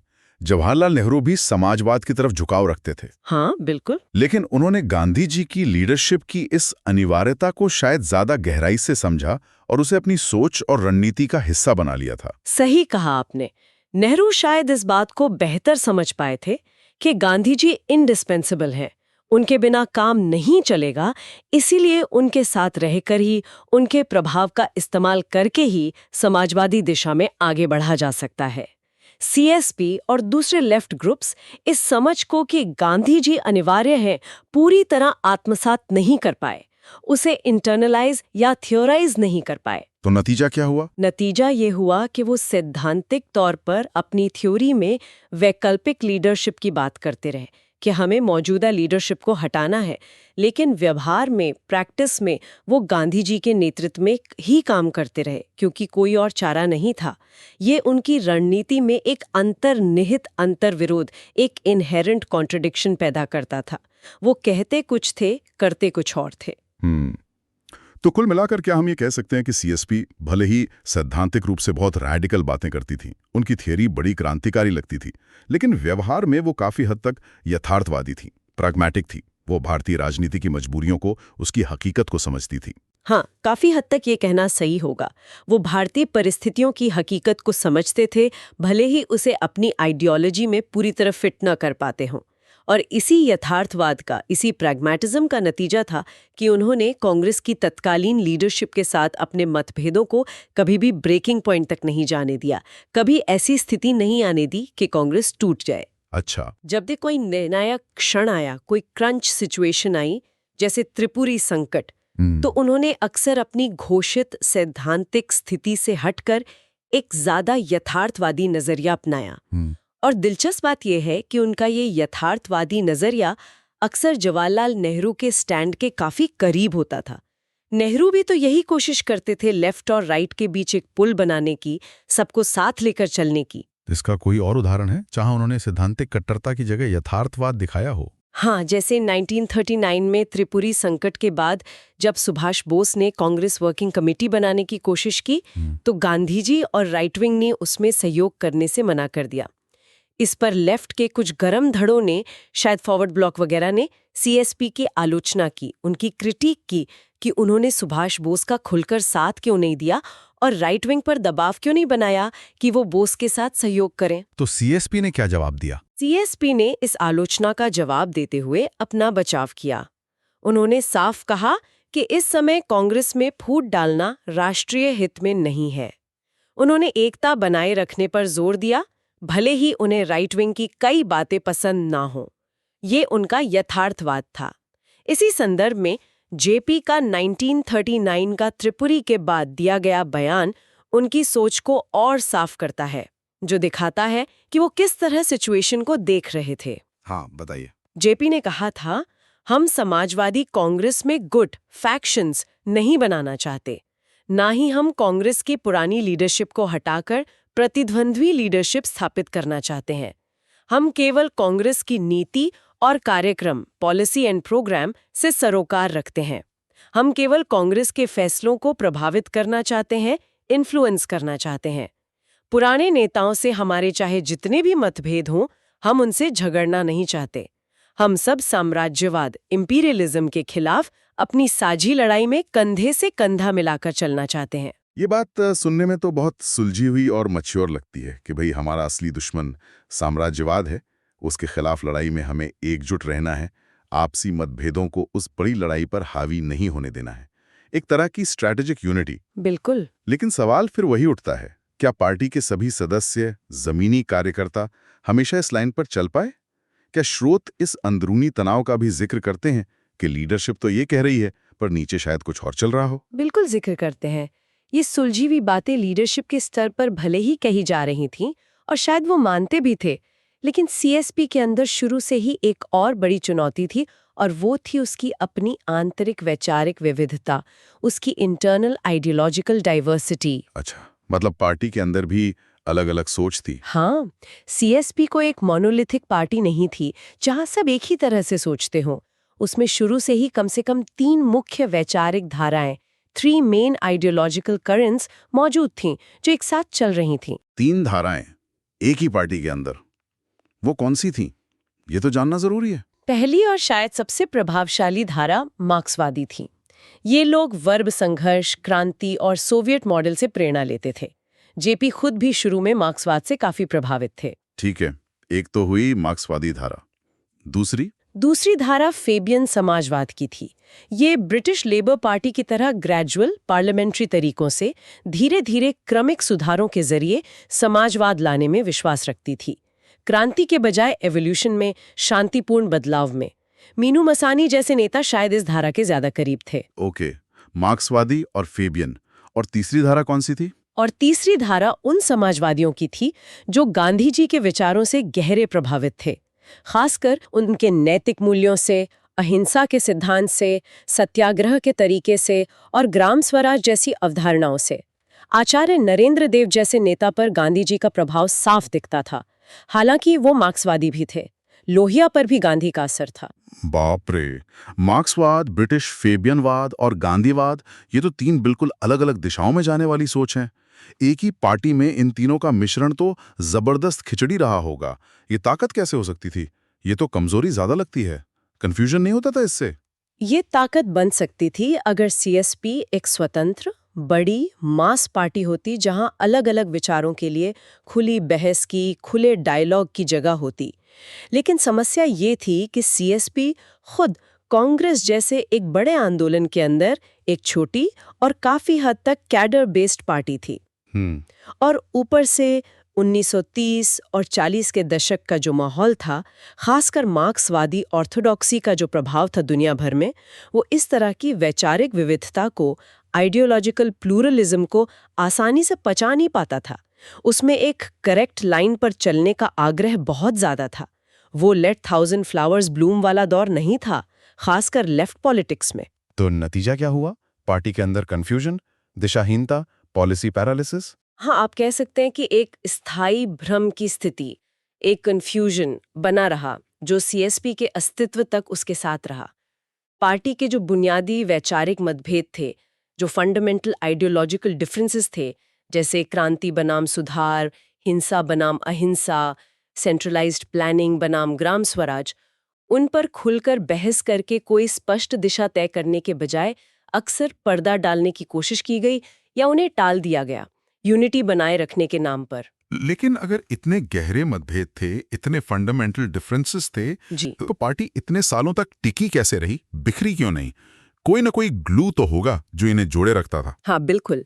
कई महत्वपूर्ण फैक्टर्स थे जो ग्लू का काम करते थे। क्या थे वो फैक्टर्स? पहला और शायद सबसे महत्वपूर्ण, पार्टी के संस्थापक नेताओं के बीच गहरे व्यक्तिगत रिश्ते थे, स्ट्रॉन्ग पर्सनल बॉन्ड्स थे।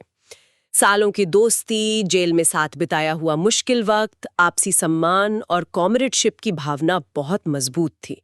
जैसे जेपी, लोहिया, नरेंद्र देव, अच्युत पटवर्धन, मीनू मसानी, ये सिर्फ राजनीतिक सहकर्मी नहीं थे, ये गहरे दोस्त भी थे।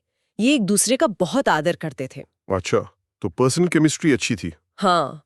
दूसरा, आचार्य नरेंद्र देव और जेपी जैसे नेताओं की जो वरिष्ठता थी, जो उनका नैतिक कद था, उसे लगभग सभी लोग पार्टी में स्वीकार करते थे। उनकी बात का वजन था, लोग उनकी सुनते थे। वो एक तरह से पार्टी के मॉरल सेंटर थे। और तीसरा फैक्टर?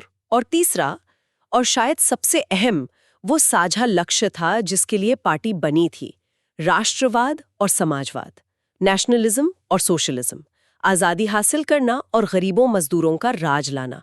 ये वो दो बड़े सपने थे जो तमाम वैचारिक मतभेदों के बावजूद उन्हें एक साथ बांधे रखते थे। उनकी शेयर्ड कमिटमेंट थी इन दो लक्ष्यों के प्रति। ये कुछ वैसा ही है जैसे किसी पुराने दोस्तों के ग्रुप में या किसी परिवार में होता है। भले ही सबके करियर अलग हों, लाइफस्टाइल अलग हो, राजनीतिक विचार अलग हों, लेकिन कुछ पुरानी यादें, कुछ आपसी लगाव और कुछ साझा मूल्य या लक्ष्य उन्हें मुश्किल वक्त में भी जोड़े रखते हैं। बिल्कुल सही पकड़ा आपने।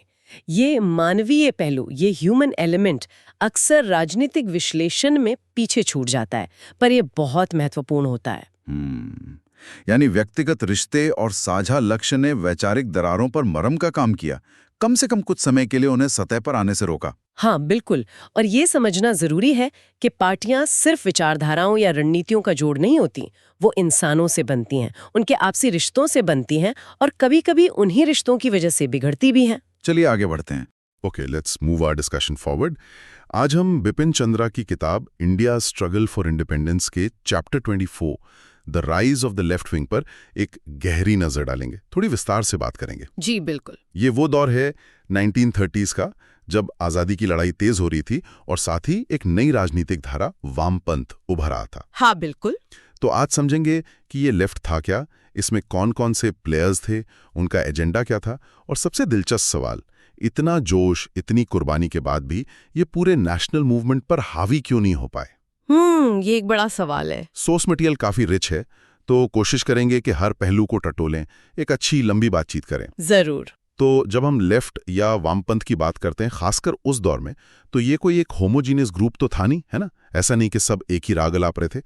इसमें काफी वैरायटी दिखती है। बिल्कुल नहीं जी, ये एक बड़ा स्पेक्ट्रम था जिसमें अलग अलग रंग और शेड्स थे।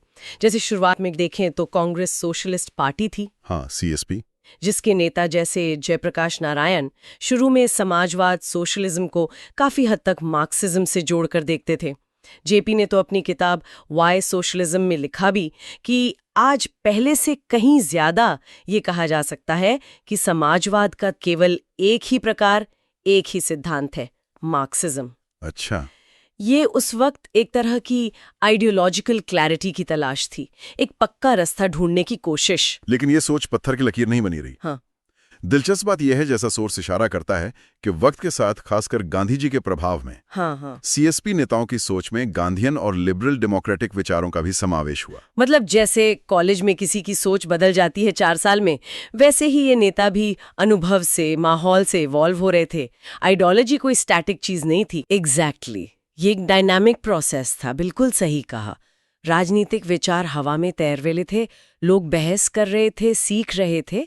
और सीएसपी अकेली नहीं थी, एमएन रॉय थे। एमएन रॉय, हाँ, जो 1930 में भारत लौटे। वो पहले कम्युनिस्ट इंटरनेशनल में बड़े लीडर थे, फिर उनसे अलग हुए। उन्होंने रॉयस का एक मजबूत समूह बनाया, जिनकी अपनी एक अलग इंटेलेक्चुअल जर्नी रही। उनकी सोच में भी काफी उतार चढ़ाव आए। हाँ। ये दिखाता है कि उस दौर में कितने किस्म के लेफ्टिस्ट विचार पनप रहे थे। और फिर एक बड़ा नाम होता है सुभाष चंद्र बोस। उनका नाम तो लेफ्ट के साथ बहुत मजबूती से जुड़ता है। हाँ बिल्कुल, बोस एक करिश्माई नेता थे जिनकी युवाओं में जबरदस्त पकड़ थी। 1939 में जब उन्हें कांग्रेस अध्यक्ष पद से इस्तीफा देने के लिए मजबूर किया गया, वो भी एक बड़ा पॉलिटिकल ड्रामा था कांग्रेस के अंदर। हाँ, वो त्रिपुरी संकट। जी, तो उन्होंने और उनके वामपंथी साथियों ने फॉरवर्ड ब्लॉक बनाया। ये कांग्रेस के अंदर की पावर डायनामिक्स और आइडियोलॉजिकल खींचतान का सीधा नतीजा था। सोचिए जैसे किसी बड़ी जॉइंट फैमिली में बंटवारा हो जाता है विचारों को लेकर। सही बात है। इनके अलावा Hindustan socialist Republican association HSRA के बचे हुए क्रांतिकारी थे, रेवोल्यूशनरी सोशलिस्ट पार्टी बनी, और कई छोटे मोटे ट्रॉट्स्के समूह भी थे जो 1930s में सक्रिय थे। सब लेफ्ट थे, पर सबकी अपनी अपनी डफली, अपना अपना राग था। और सोर्स ये भी बताता है कि कुछ ऐसे भी दिग्गज थे जो किसी एक पार्टी के झंडे तले नहीं थे, मतलब इंडिपेंडेंट टाइप के, जिनका अपना कद था, अपनी फॉलोइंग थी। जैसे आजकल कुछ पत्रकार या एक्टिविस्ट होते हैं जो किसी पार्टी लाइन से बंधे नहीं होते। हाँ, ये बहुत महत्वपूर्ण बात है। स्वामी सहजानंद सरस्वती जैसे नेता थे। हाँ, किसान नेता। जी, जो किसान आंदोलन के सबसे बड़े चेहरों में से एक थे, खासकर बिहार में। प्रोफेसर NG रंगा आंध्र में किसानों के नेता थे। इंदुलाल याग्निक गुजरात में सक्रिय थे। अच्छा। ये लोग किसी संगठित वामपंथी पार्टी के फ्रेमवर्क से बाहर काम कर रहे थे, लेकिन वामपंथी विचारधारा से गहरे जुड़े थे। उनका अपना जबरदस्त जनाधार था, खासकर किसानों के बीच, और वो राष्ट्रीय आंदोलन में अपनी शर्तों पर योगदान दे रहे थे। ये दिखाता है कि लेफ्ट मूवमेंट सिर्फ पार्टियों तक सीमित नहीं था, बल्कि इसमें जमीनी स्तर पर जुड़े मजबूत व्यक्तिगत नेतृत्व भी शामिल थे। बाप रे, CSP, Royist, forward bloc, HSRA, RSP, Trotskyists, फिर ये इंडिपेंडेंट लीडर्स, इतने सारे गुट, इतनी सारी विचारधाराएं। सवाल उठता है कि इनके बीच कुछ कॉमन ग्राउंड था भी, या सब बस आपस में ही उलझे रहते थे? अक्सर इतने सारे कुक्स हों तो खिचड़ी पकना मुश्किल हो जाता है। ये बहुत वैलिड सवाल है, लेकिन जैसा सोर्स बताता है, विचारधारा और संगठन के गहरे मतभेदों के बावजूद 1935 के बाद एक कमाल की चीज हुई। अच्छा, क्या हुआ? CPI, CSP, जवाहरलाल नेहरू, जो कांग्रेस में रहते हुए भी समाजवादी विचारों के थे, सुभाष चंद्र बोस और दूसरे वामपंथी समूहों और नेताओं के बीच एक साझा राजनीतिक कार्यक्रम, मतलब एक कॉमन मिनिमम प्रोग्राम कह सकते हैं, उस पर सहमति बनी। वाह। और इसी साझा कार्यक्रम की वजह से कम कुछ समय के लिए वे मिलकर काम कर पाए और भारतीय राजनीति में समाजवाद को एक पवाजना, मतलब एक सीरियस शक्ति बना सके। हाँ, एक सीरियस ताकत बना सकें। बिल्कुल। ये दिखाता है कि कोलिशन पॉलिटिक्स में, चाहे वो आज़ादी की लड़ाई हो या आज की सरकारें, एक कॉमन मिनिमम प्रोग्राम कितना जरूरी होता है साथ चलने के लिए। अच्छा, तो क्या था वो कॉमन प्रोग्राम? वो कौन सी बातें थी जिन पर ये सब सहमत थे, चाहे उनके तरीके या अंतिम लक्ष्य अलग अलग क्यों न रहे हों?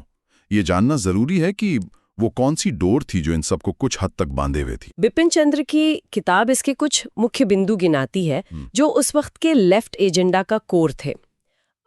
पहला, consistent and militant anti imperialism, मतलब अंग्रेजों से कोई समझौता नहीं, पूरी आज़ादी चाहिए और उसके लिए लगातार जुझारू तरीके से संघर्ष करना है, एकदम नो नॉनसेंस अप्रोच। ये उनकी पहचान थी। सीधी बात। दूसरा, एंटी लैंडलॉर्डिज्म, यानी जमींदारी प्रथा का पुरजोर विरोध। ये सीधा किसानों के हक की बात थी, जो उस समय भारत की बहुसंख्यक आबादी थे। सोचिए आज भी जमीन के मुद्दे कितने संवेदनशील होते हैं, उस वक्त तो ये सबसे बड़ा मुद्दा था। लेफ्ट ने इसे अपना प्रमुख एजेंडा बनाया। सही है। तीसरा, मजदूरों और किसानों का संगठन, ट्रेड यूनियंस और किसान सभास बनाना और उन्हें मजबूत करना। उनका मानना था कि संगठित होकर ही मजदूर और किसान अपनी लड़ाई लड़ सकते हैं। हाँ बिल्कुल। जैसे आज भी हम देखते हैं, कोई भी बड़ा प्रोटेस्ट बिना संगठन के कामयाब नहीं होता, चाहे वो स्टूडेंट्स का हो या वर्कर्स का। इसकी जड़ें कहीं ना कहीं यही हैं। लेफ्ट ने इस ग्रास रूट मोबिलाइजेशन पर जबरदस्त जोर दिया। चौथा, स्वतंत्र भारत के लिए एक समाजवादी दृष्टिकोण, सोशलिस्ट विजन। वो सिर्फ पॉलिटिकल आज़ादी नहीं चाहते थे, बल्कि आज़ादी के बाद भारत कैसा हो इसका एक खाका पेश कर रहे थे। एक ऐसा समाज जहां आर्थिक और सामाजिक बराबरी हो, एक्सप्लॉयटेशन खत्म हो, समाज का इकोनॉमिक और सोशल ट्रांसफॉर्मेशन उनका लक्ष्य था। एक ब्लूप्रिंट था। जी। और पांचवा, एक anti fascist, anti colonial and anti war foreign policy. वो भारत की लड़ाई को दुनिया भर में चल रहे फैशिज्म और कॉलोनियलिज्म के खिलाफ संघर्षों से जोड़कर देखते थे। स्पेन के सिविल वॉर से लेकर चीन पर जापानी हमले तक वो इन मुद्दों पर मुखर थे। उनकी सोच ग्लोबल थी। तो इस कॉमन प्रोग्राम ने वामपंथ को एक दिशा दी, एक पहचान दी और शायद एक हद तक एकजुट भी किया। ये एक तरह का ब्लूप्रिंट था कि आज़ाद भारत कैसा दिखना चाहिए और वहां तक पहुंचने के रास्ते में क्या-क्या पड़ाव होंगे।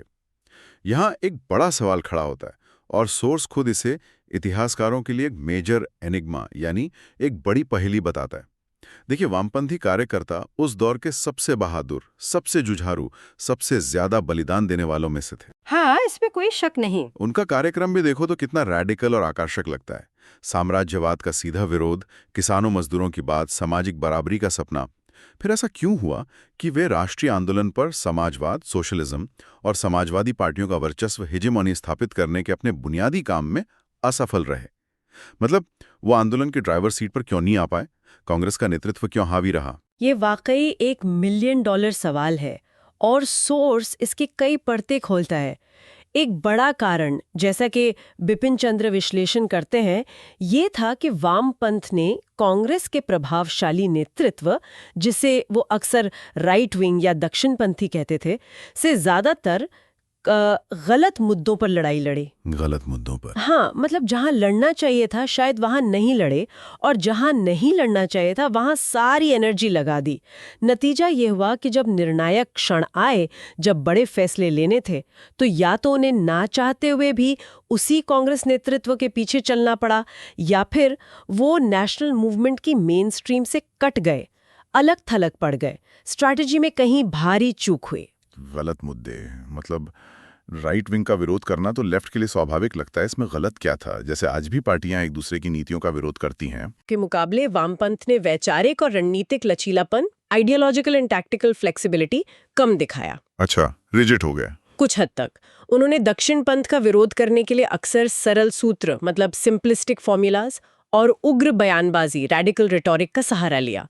लड़ाई गहरी आइडियोलॉजिकल बहस के बजाय ज्यादातर संघर्ष के तरीकों, मेथड्स ऑफ स्ट्रगल और रणनीति, टैक्टिक्स पर केंद्रित हो गई।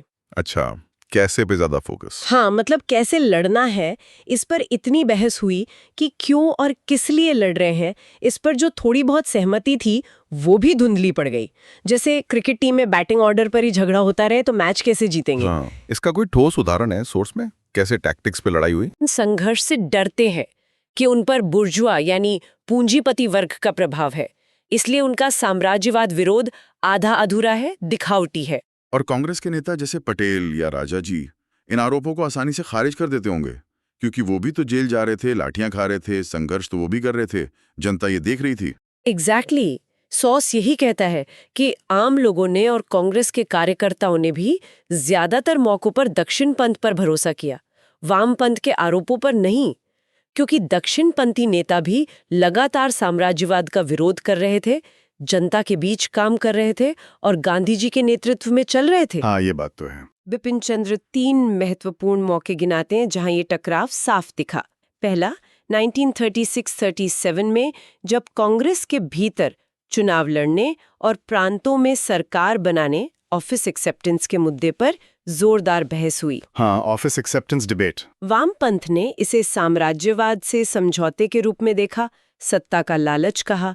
आजकल भी ये बहस होती है ना कि सिस्टम का हिस्सा बनकर बदलाव लाएं या बाहर रहकर क्रिटिसाइज करें। बिल्कुल होती है। वामपंथ ने इसे कॉम्प्रोमाइज माना, जबकि कांग्रेस नेतृत्व ने इसे संघर्ष का एक और मोर्चा खोलने, कुछ राहत दिलाने और ऑर्गेनाइजेशनल स्ट्रेंथ बढ़ाने की रणनीति के तौर पर पेश किया। दूसरा, 1939-42 के दौरान जब दूसरा विश्व युद्ध शुरू हुआ, वामपंथ चाहता था कि फौरन एक बड़ा जन आंदोलन छेड़ दिया जाए। अंग्रेजों की मुश्किल का फायदा उठाने का वक्त। हाँ, उनका यही मानना था। गांधी जी और कांग्रेस नेतृत्व की थोड़ी हिचकिचाहट को वामपंथ ने साम्राज्यवाद के प्रति उनके नरम रवैये और अंग्रेजों की मुश्किल का फायदा न उठाने एक सुनहरा अवसर, गोल्डन अपॉर्चुनिटी गंवाने के रूप में देखा। उन्हें लगा कि गांधी जी मास स्ट्रगल से कतरा रहे हैं, जबकि गांधी जी शायद सही वक्त का इंतजार कर रहे थे या तैयारी पुख्ता करना चाहते थे। यानी इंटरप्रिटेशन का फर्क था। बिल्कुल। तीसरा, 1945-47 में जब सत्ता हस्तांतरण, ट्रांसफर ऑफ पावर के लिए बातचीत चल रही थी, वामपंथ ने इन वार्ताओं पर शक जताया। उन्होंने कांग्रेस के प्रभावशाली नेतृत्व, जिसमें अब नेहरू और मौलाना आजाद भी शामिल थे, पर आरोप लगाया कि ये बातचीत ब्रिटिश साम्राज्यवाद की चाल है अपनी हुकूमत को लंबा खींचने की। अच्छा। और कांग्रेस के नेता थक चुके हैं, सत्ता के भूखे हैं, या यहाँ तक कि ये जनता के साथ विश्वासघात है, बिट्रेयल है। आजकल भी जब कोई बड़ी पॉलिटिकल डील होती है तो ऐसी ही सिनिज्म देखने को मिलती है ना। हाँ, बिल्कुल। हर बातचीत को शक की निगाह से देखा जाता है। वामपंथ उस वक्त यही कर रहा था। तो एक तरह से उनकी रणनीति पर लगातार सवाल उठते रहे। तो एक तरह से वामपंथ कांग्रेस नेतृत्व की नीयत और रणनीति पर लगातार सवाल उठाता रहा, लेकिन जनता को शायद कांग्रेस नेतृत्व की रणनीति ज्यादा व्यवहारिक और भरोसेमंद लगी। और क्या कारण थे इस असफलता के? सिर्फ गलत मुद्दों पर लड़ना ही तो सब कुछ नहीं होगा। नहीं, और भी गहरे कारण थे। सोर्स इशारा करता है कि वामपंथ भारतीय यथार्थ, इंडियन रियलिटी को, यहाँ की कॉम्प्लेक्स सोशल स्ट्रक्चर को गहराई से समझने में भी कहीं ना कहीं चूका। अच्छा। जवाहरलाल नेहरू शायद इसके अपवाद थे, लेकिन बाकी वामपंथ ने मोटे तौर पर कांग्रेस के पूरे नेतृत्व को ही बुर्जुआ मान लिया। अरे, को स्वतंत्रता संग्राम का परित्याग या abandonment of the struggle for independence मान लिया। जैसे आज कोई हर छोटी मोटी बातचीत या समझौते को सेल आउट कह दे बिना कॉन्टेक्स्ट समझे। मतलब विश्लेषण जरूरत से ज्यादा सिंपलिस्टिक था, असलियत कई ज्यादा पेचीदा थी। कांग्रेस सिर्फ बुर्जुआ पार्टी नहीं थी, उसमें किसान, मजदूर, मध्य वर्ग सब शामिल थे। हाँ, किताब का तर्क यही है। भारतीय सामाजिक वर्गों का, सोशल क्लासेस, और उनके राजनीतिक व्यवहार का विश्लेषण करने के लिए एक सरल रेडीमेड यूरोपियन मॉडल अपनाने की कोशिश की गई, जो यहाँ फिट नहीं बैठा। राष्ट्रीय आंदोलन को अनुशासित तरीके से चलाने के गांधी जी या कांग्रेस नेतृत्व के सभी प्रयासों को आंदोलन पर प्रतिबंध, रिस्ट्रिक्शंस लगाने के रूप में देखा गया। अच्छा। जैसे कॉलेज में प्रिंसिपल अगर डिसिप्लिन मेंटेन करने की कोशिश करें तो कुछ स्टूडेंट्स को लगता है कि उनकी आज़ादी छीनी जा रही है। लेफ्ट को भी गांधी जी की रणनीति अक्सर रिस्ट्रिक्टिव लगती थी। और संघर्ष के तरीकों पर तो मतभेद था ही, जिसकी बात पहले हुई, नॉन वायलेंस बनाम आर्म्ड स्ट्रगल वाली बहस। बिल्कुल। सोर्स कहता है कि वो लगातार अहिंसा, नॉन वायलेंस के मुकाबले सशस्त्र संघर्ष, आर्म्ड स्ट्रगल को एक बेहतर, ज्यादा क्रांतिकारी तरीका बताते रहे। उनका फोकस इस बात पर ज्यादा था कि तरीका क्या हो, बजाय इसके कि जनता की भागीदारी, मास इन्वॉल्वमेंट कैसे बढ़ाई जाए, जनता की चेतना, कॉन्शियसनेस कैसे बदली जाए, विचारधारा को कैसे फैलाया जाए। उन्हें लगता था कि बस तरीका बदलो, क्रांति हो जाएगी। हाँ, एक तरह का रोमांटिसिज्म था आर्म स्ट्रगल को लेकर। बिल्कुल। उन्हें यकीन सा था कि अगर नेता बस आवाहन कर दें तो जनता किसी भी रूप में, किसी भी वक्त संघर्ष के लिए हमेशा तैयार है। ये अक्सर होने वाली पॉलिटिकल मिसकैलकुलेशन है। अपने जनाधार की ताकत और मूड को ओवर एस्टिमेट कर लिया। मान लिया कि जनता हमेशा फुल ऑन रेडिकल एक्शन के लिए तैयार बैठी है, जबकि असलियत में ऐसा नहीं होता। लोग अपनी रोजी रोटी, परिवार भी देखते हैं। बिल्कुल। और सबसे बढ़कर, जैसा सोर्स जोर देकर कहता है, वामपंथ गांधीवादी संघर्ष रणनीति, Gandhian strategy of struggle, struggle, truce, struggle और STS को समझने में पूरी तरह विफल रहा। STS ये क्या है? गांधी जी का तरीका था, संघर्ष करो, स्ट्रगल, जब लगे कि थक रहे हो या दुश्मन पर दबाव बना है तो समझौता करो या थोड़ा रुको, ट्रूस, अपनी ताकत फिर से जमा करो और फिर संघर्ष छेड़ दो, स्ट्रगल। अच्छा, एक साइकिल था। जी, ये एक लंबी लड़ाई की रणनीति थी जिसमें उतार चढ़ाव आते थे। वामपंथ इसे समझ नहीं पाया। उन्हें हर ट्रूस या बातचीत एक समझौता या समर्पण लगता था, कमजोरी की निशानी लगती थी।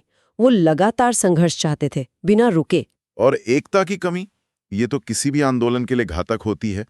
शुरू में हमने देखा इतने सारे गुट थे, क्या वो मिलकर काम कर पाए, खासकर जब जरूरत थी? ये वामपंथ की एक बहुत बड़ी कमजोरी साबित हुई। जैसा सोर्स स्पष्ट करता है, अलग अलग वामपंथी दलों, समूहों और व्यक्तियों का छोटे मोटे दौर को छोड़ दे तो लंबे समय तक एकजुट होकर काम करने में विफल रहना। वामपंथी तत्वों का एक संयुक्त मोर्चा बनाने के जितने भी प्रयास हुए वो सब निराशा में ही खत्म हुए। ये बिल्कुल वैसा ही है जैसे आज भी कई बार देखते हैं कि एक जैसी विचारधारा वाले दल भी आपसी मतभेदों, ईगो क्लैशेस के कारण एक नहीं हो पाते और विपक्ष बिखरा रहता है। क्यों नहीं हो पाए एक? क्या दिक्कतें थीं? आइडियोलॉजी तो मोटे तौर पे मिलती जुलती थे। सोर्स बताता है कि उनके बीच सैद्धांतिक विवाद, डॉक्ट्रिनल डिस्प्यूट्स बहुत गहरे थे और उन्हें लेकर वो बहुत पैशनेट, यहाँ तक कि डॉगमैटिक थे। अच्छा। मार्क्सिज्म की कौन सी इंटरप्रिटेशन सही है, रणनीति क्या होनी चाहिए, इन पर अंतहीन बहसें होती थीं। साथ ही नेताओं के बीच व्यक्तिगत मतभेद, टेम्परामेंटल डिफरेंसेस भी हावी थे। ईगोस का टकराव बहुत था। पर्सनल लेवल पे भी दिक्कतें थी। जी, जैसे होता है ना, घर में दो भाइयों की नहीं बनती, वैसी बड़े बड़े नेताओं की आपस में नहीं पटती थी। जैसे कि कोई खास उदाहरण है सोर्स में स्फुट? हाँ, कई है। नेहरू और बोस दोनों लेफ्ट झुकाव वाले बड़े नेता थे, लेकिन लंबे समय तक साथ काम नहीं कर सके और 1939 में तो सार्वजनिक रूप से भिड़ गए कांग्रेस अध्यक्ष चुनाव में। हाँ, वो तो हिस्टोरिकल है। नेहरू और समाजवादी सीएसपी वाले अपनी राजनीति में तालमेल नहीं बिठा सके। रगमिन के नेहरू खुद को समाजवादी कहते थे।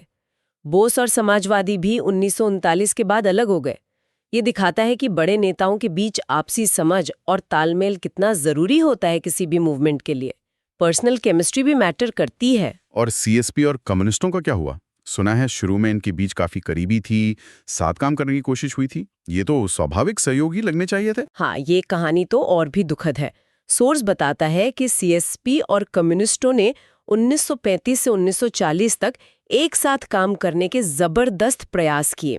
सीएसपी ने तो बड़ा दिल दिखाते हुए 1935 में कम्युनिस्टों और रॉयस्टों के लिए अपने दरवाजे खोल दिए थे, ताकि वो कानूनी तौर पे काम कर सकें। जी, ताकि अवैध इलीगल कम्युनिस्ट पार्टी को राजनीतिक काम करने के लिए कानूनी मंच मिल सके। ये एक बड़ी पहल थी लेफ्ट यूनिटी की दिशा में, लेकिन ये प्रयोग बुरी तरह विफल रहा। अरे क्यों? आपसी अविश्वास, एक दूसरे पर पार्टी पर कब्जा करने का आरोप, रणनीतिक मतभेद, ये सब इतने बढ़ गए कि समाजवादी और कम्युनिस्ट जल्द ही अलग हो गए और कट्टर दुश्मन बन गए, एकदम जानी दुश्मन। और इस टूट का नतीजा क्या हुआ? लॉन्ग टर्म इम्पैक्ट क्या रहा? जिनमें एक तरह का कम्युनिस्ट विरोधी फोबिया बैठ गया और कम्युनिस्टों, जो हर समाजवादी नेता को शक की निगाह से देखते थे, उन्हें बुर्जुआ एजेंट या 1947 के बाद अमेरिकी एजेंट मानते थे, कि बीच एक दीर्घकालिक विभाजन पैदा हो गया। ओहो। ये आपसी शक और दुश्मनी दशकों तक भारतीय वामपंथ को नुकसान पहुंचाती रही। ये आज भी हमें पॉलिटिकल अलायंसेज में टूट और अविश्वास की याद दिलाता है, जहां पार्टियां एक दूसरे पर दुश्मन के एजेंट होने या पीठ में छुरा घोंपने का आरोप लगाती हैं। इस फूट ने वामपंथ को शायद सबसे ज्यादा कमजोर किया। ठीक है, तो हमने ये समझा कि वामपंथ क्यों हावी नहीं हो पाया। रणनीतिक गलतियां, यथार्थ से कटाव, गांधीवादी रणनीति को न समझ पाना और सबसे बढ़कर आपसी फूट। इतनी सारी कमजोरियां गिनाने के बाद तो लगता है कि क्या उनका प्रयास पूरी तरह विफल ही रहा? क्या उनका कोई लास्टिंग इम्पैक्ट भी हुआ भारतीय राजनीति और समाज पर, या सब बेकार गया? नहीं, बिल्कुल नहीं।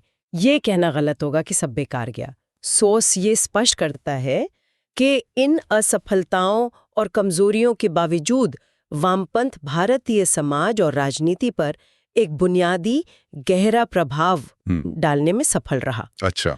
उनकी मेहनत, उनका संघर्ष, उनकी कुर्बानियां व्यर्थ नहीं गईं।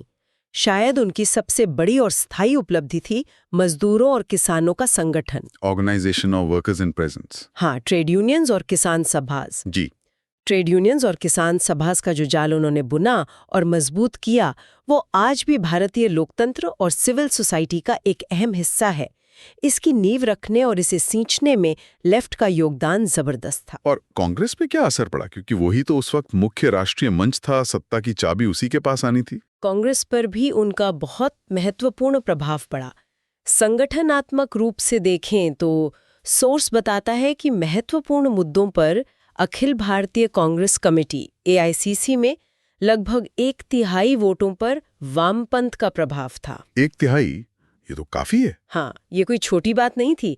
मतलब कांग्रेस के अंदर उनकी आवाज सुनी जाती थी, उनका वजन था। हाँ, सोर्स में ये भी लिखा है कि नेहरू और बोस जैसे वामपंथी झुकाव वाले नेता 1936 से 1939 तक कांग्रेस अध्यक्ष चुने गए, और नेहरू ने तो अध्यक्ष बनने के बाद अपनी वर्किंग कमेटी में 3 प्रमुख समाजवादियों आचार्य नरेंद्र देव, जयप्रकाश नारायण और अच्युत पटवर्धन को नामांकित भी किया था। जी बिल्कुल। और 1939 वाला किस्सा तो कमाल का है, जब वामपंथ के उम्मीदवार के रूप में सुभाष बोस ने गांधी जी के पसंदीदा उम्मीदवार पट्टाभी सीतारमैया को हरा दिया था। हाँ, बिल्कुल सही। और सिर्फ संगठनात्मक ने, राजनीतिक और वैचारिक रूप से, पॉलिटिकली एंड आइडियोलॉजिकली भी। सोर्स के अनुसार समग्र रूप से कांग्रेस को एक मजबूत वामपंथी रुझान, स्ट्रॉन्ग लेफ्ट ओरिएंटेशन मिला। अच्छा। कांग्रेस की सोच पर लेफ्ट की छाप पड़ी, जैसा कि नेहरू ने खुद उस दौर में महसूस किया था। भारतीय राष्ट्रवाद को महत्वपूर्ण सामाजिक परिवर्तनों की ओर शक्तिशाली रूप से धकेला गया था, और आज ये कुछ हद तक अनिर्णय की स्थिति में एक नई सामाजिक विचारधारा के कगार पर मंडरा रहा है। मतलब लेफ्ट ने कांग्रेस को सोचने पर मजबूर किया कि आज़ादी का मतलब सिर्फ अंग्रेजों का जाना नहीं है, बल्कि समाज को बदलना भी है। तो इसका मतलब ये हुआ कि कांग्रेस के जो नेता दक्षिणपंथी माने जाते थे, उन्हें भी लेफ्ट के एजेंडे को एड्रेस करना पड़ा, उन्हें भी कुछ बातें माननी पड़ी। हाँ, सोर्स यही कहता है। लेफ्ट के दबाव और प्रभाव के कारण कांग्रेस ने, जिसमें उसका दक्षिणपंथी धड़ा भी शामिल था, इस बात को स्वीकार किया कि भारतीय लोगों की भयानक गरीबी और दुख का कारण सिर्फ अंग्रेजी राज नहीं है, बल्कि अंदरूनी समस्याएं भी हैं। जी, बल्कि भारतीय समाज की अपनी आंतरिक सामाजिक आर्थिक संरचना भी है, जिसमें जमींदारी, जाति शोषण वगैरह शामिल था। और इसलिए इस स्ट्रक्चर को मौलिक रूप से बदलने, ड्रास्टिकली ट्रांसफॉर्म्ड की जरूरत है। ये बहुत बड़ी बात है। जी हाँ, ये लेफ्ट का ही दबाव था कि कांग्रेस को सिर्फ पॉलिटिकल आज़ादी से आगे बढ़कर सोशियो इकोनॉमिक ट्रांसफॉर्मेशन की बात करनी पड़ी, वरना शायद वो सिर्फ सत्ता हस्तांतरण पर ही फोकस रखते। ये प्रभाव कांग्रेस की पॉलिसीज में कहाँ कॉन्क्रीट रूप से दिखाई देता है? कोई ठोस उदाहरण है सोर्स में? हाँ, सोर्स कई ठोस उदाहरण देता है जहां ये लेफ्ट इन्फ्लुएंस साफ झलकता है, जैसे 1931 के कराची अधिवेशन में पारित मौलिक अधिकारों और आर्थिक नीति का प्रस्ताव, कराची रेजोल्यूशन। हाँ, जिसमें मजदूरों के अधिकारों की बात थी, उद्योगों के राष्ट्रीयकरण की बात थी। फिर 1936 के फैजपुर अधिवेशन में पारित कृषि कार्यक्रम, एग्रेरियन प्रोग्राम। 1936 के कांग्रेस के चुनाव घोषणा पत्र में भी समाजवादी बातें थीं। 1938 में राष्ट्रीय योजना समिति की स्थापना, जिसके अध्यक्ष नेहरू थे, ये तो सीधे सीधे प्लान्ड इकोनॉमी की दिशा में कदम था। प्लानिंग कमीशन की शुरुआत। जी, और यहाँ तक कि आर्थिक और वर्ग मुद्दों पर, इकोनॉमिक एंड क्लास इश्यूज पर गांधी जी के विचारों में भी एक बढ़ता हुआ कट्टरपंथी रुख दिखाई देता है इस दौर में। वो भी जमींदारी उन्मूलन और आर्थिक समानता की बातें ज्यादा जोर से करने लगे थे। ये सब दिखाता है कि कैसे एक सक्रिय प्रेशर ग्रुप मुख्यधारा की सोच और नीति को प्रभावित कर सकता है, भले ही वो खुद सत्ता में ना हो। और क्या उपलब्धियां रही लेफ्ट की इस दौर में, पार्टियों के अलावा? सॉस कुछ और महत्वपूर्ण कल्चरल और सोशल कॉन्ट्रीब्यूशंस भी गिनाता है। अखिल भारतीय छात्र संघ, all India students federation AISF की नींव रखी गई, जो छात्र आंदोलन का एक बड़ा मंच बना। AISF, हाँ। प्रगतिशील लेखक संघ, progressive writers association PWA। Faiz, Manto, Ismat, जी हाँ, जिसने सादत हसन मंटो, इस्मत चुगताई, फैज अहमद फैज जैसे कई बड़े लेखकों को जोड़ा और साहित्य में सामाजिक यथार्थवाद और प्रगतिशील विचारों को बढ़ावा दिया। 1936 में पहले अखिल भारतीय राज्य जन सम्मेलन, all India states people's conference का आयोजन हुआ, जो देसी रियासतों की जनता के संघर्षों को राष्ट्रीय मंच पर लेकर आया। ये भी लेफ्ट की पहल थी। अच्छा। इसके अलावा वामपंथी अखिल भारतीय महिला सम्मेलन में भी बहुत सक्रिय थे, महिलाओं के अधिकारों और उनकी राजनीतिक भागीदारी के लिए काम कर रहे थे। और इन सबसे बढ़कर वामपंथ की 2 प्रमुख पार्टियां, कम्युनिस्ट पार्टी और कांग्रेस सोशलिस्ट पार्टी, इस दौर में बन चुकी थीं और मजबूत हो रही थीं, जो आजादी के बाद भारतीय राजनीति में अपनी अपनी महत्वपूर्ण भूमिका निभाने वाली थीं। तो कुल मिलाकर भले ही लेफ्ट राष्ट्रीय आंदोलन का नेतृत्व न कर पाया हो, लेकिन उसने आंदोलन की दिशा, कांग्रेस की सोच और आजाद भारत के एजेंडे पर एक अमिट छाप छोड़ी। उनकी मौजूदगी ने राष्ट्रीय आंदोलन को ज्यादा रैडिकल, ज्यादा समावेशी बनाया। अब सोचते हैं तो एक सवाल मन में आता है, क्या आज के दौर में जब हम फिर से सामाजिक आर्थिक बदलावों की बात करते हैं, उस दौर के लेफ्ट की रणनीतिक चूकों और उनकी सफलताओं दोनों से कुछ सीखा जा सकता है? ये शायद सोचने वाली बात है। बिल्कुल, इतिहास से सबक लेना तो हमेशा जरूरी होता है। Okay, so we hope you liked our today's discussion on Chapter 24, The Rise of the Left Wing of India's Struggle of Independence by Bipin Chandra. For more such discussions on UPSC topics, subscribe to the UPSC podcast channel. धन्यवाद, जय हिंद। धन्यवाद, जय हिंद।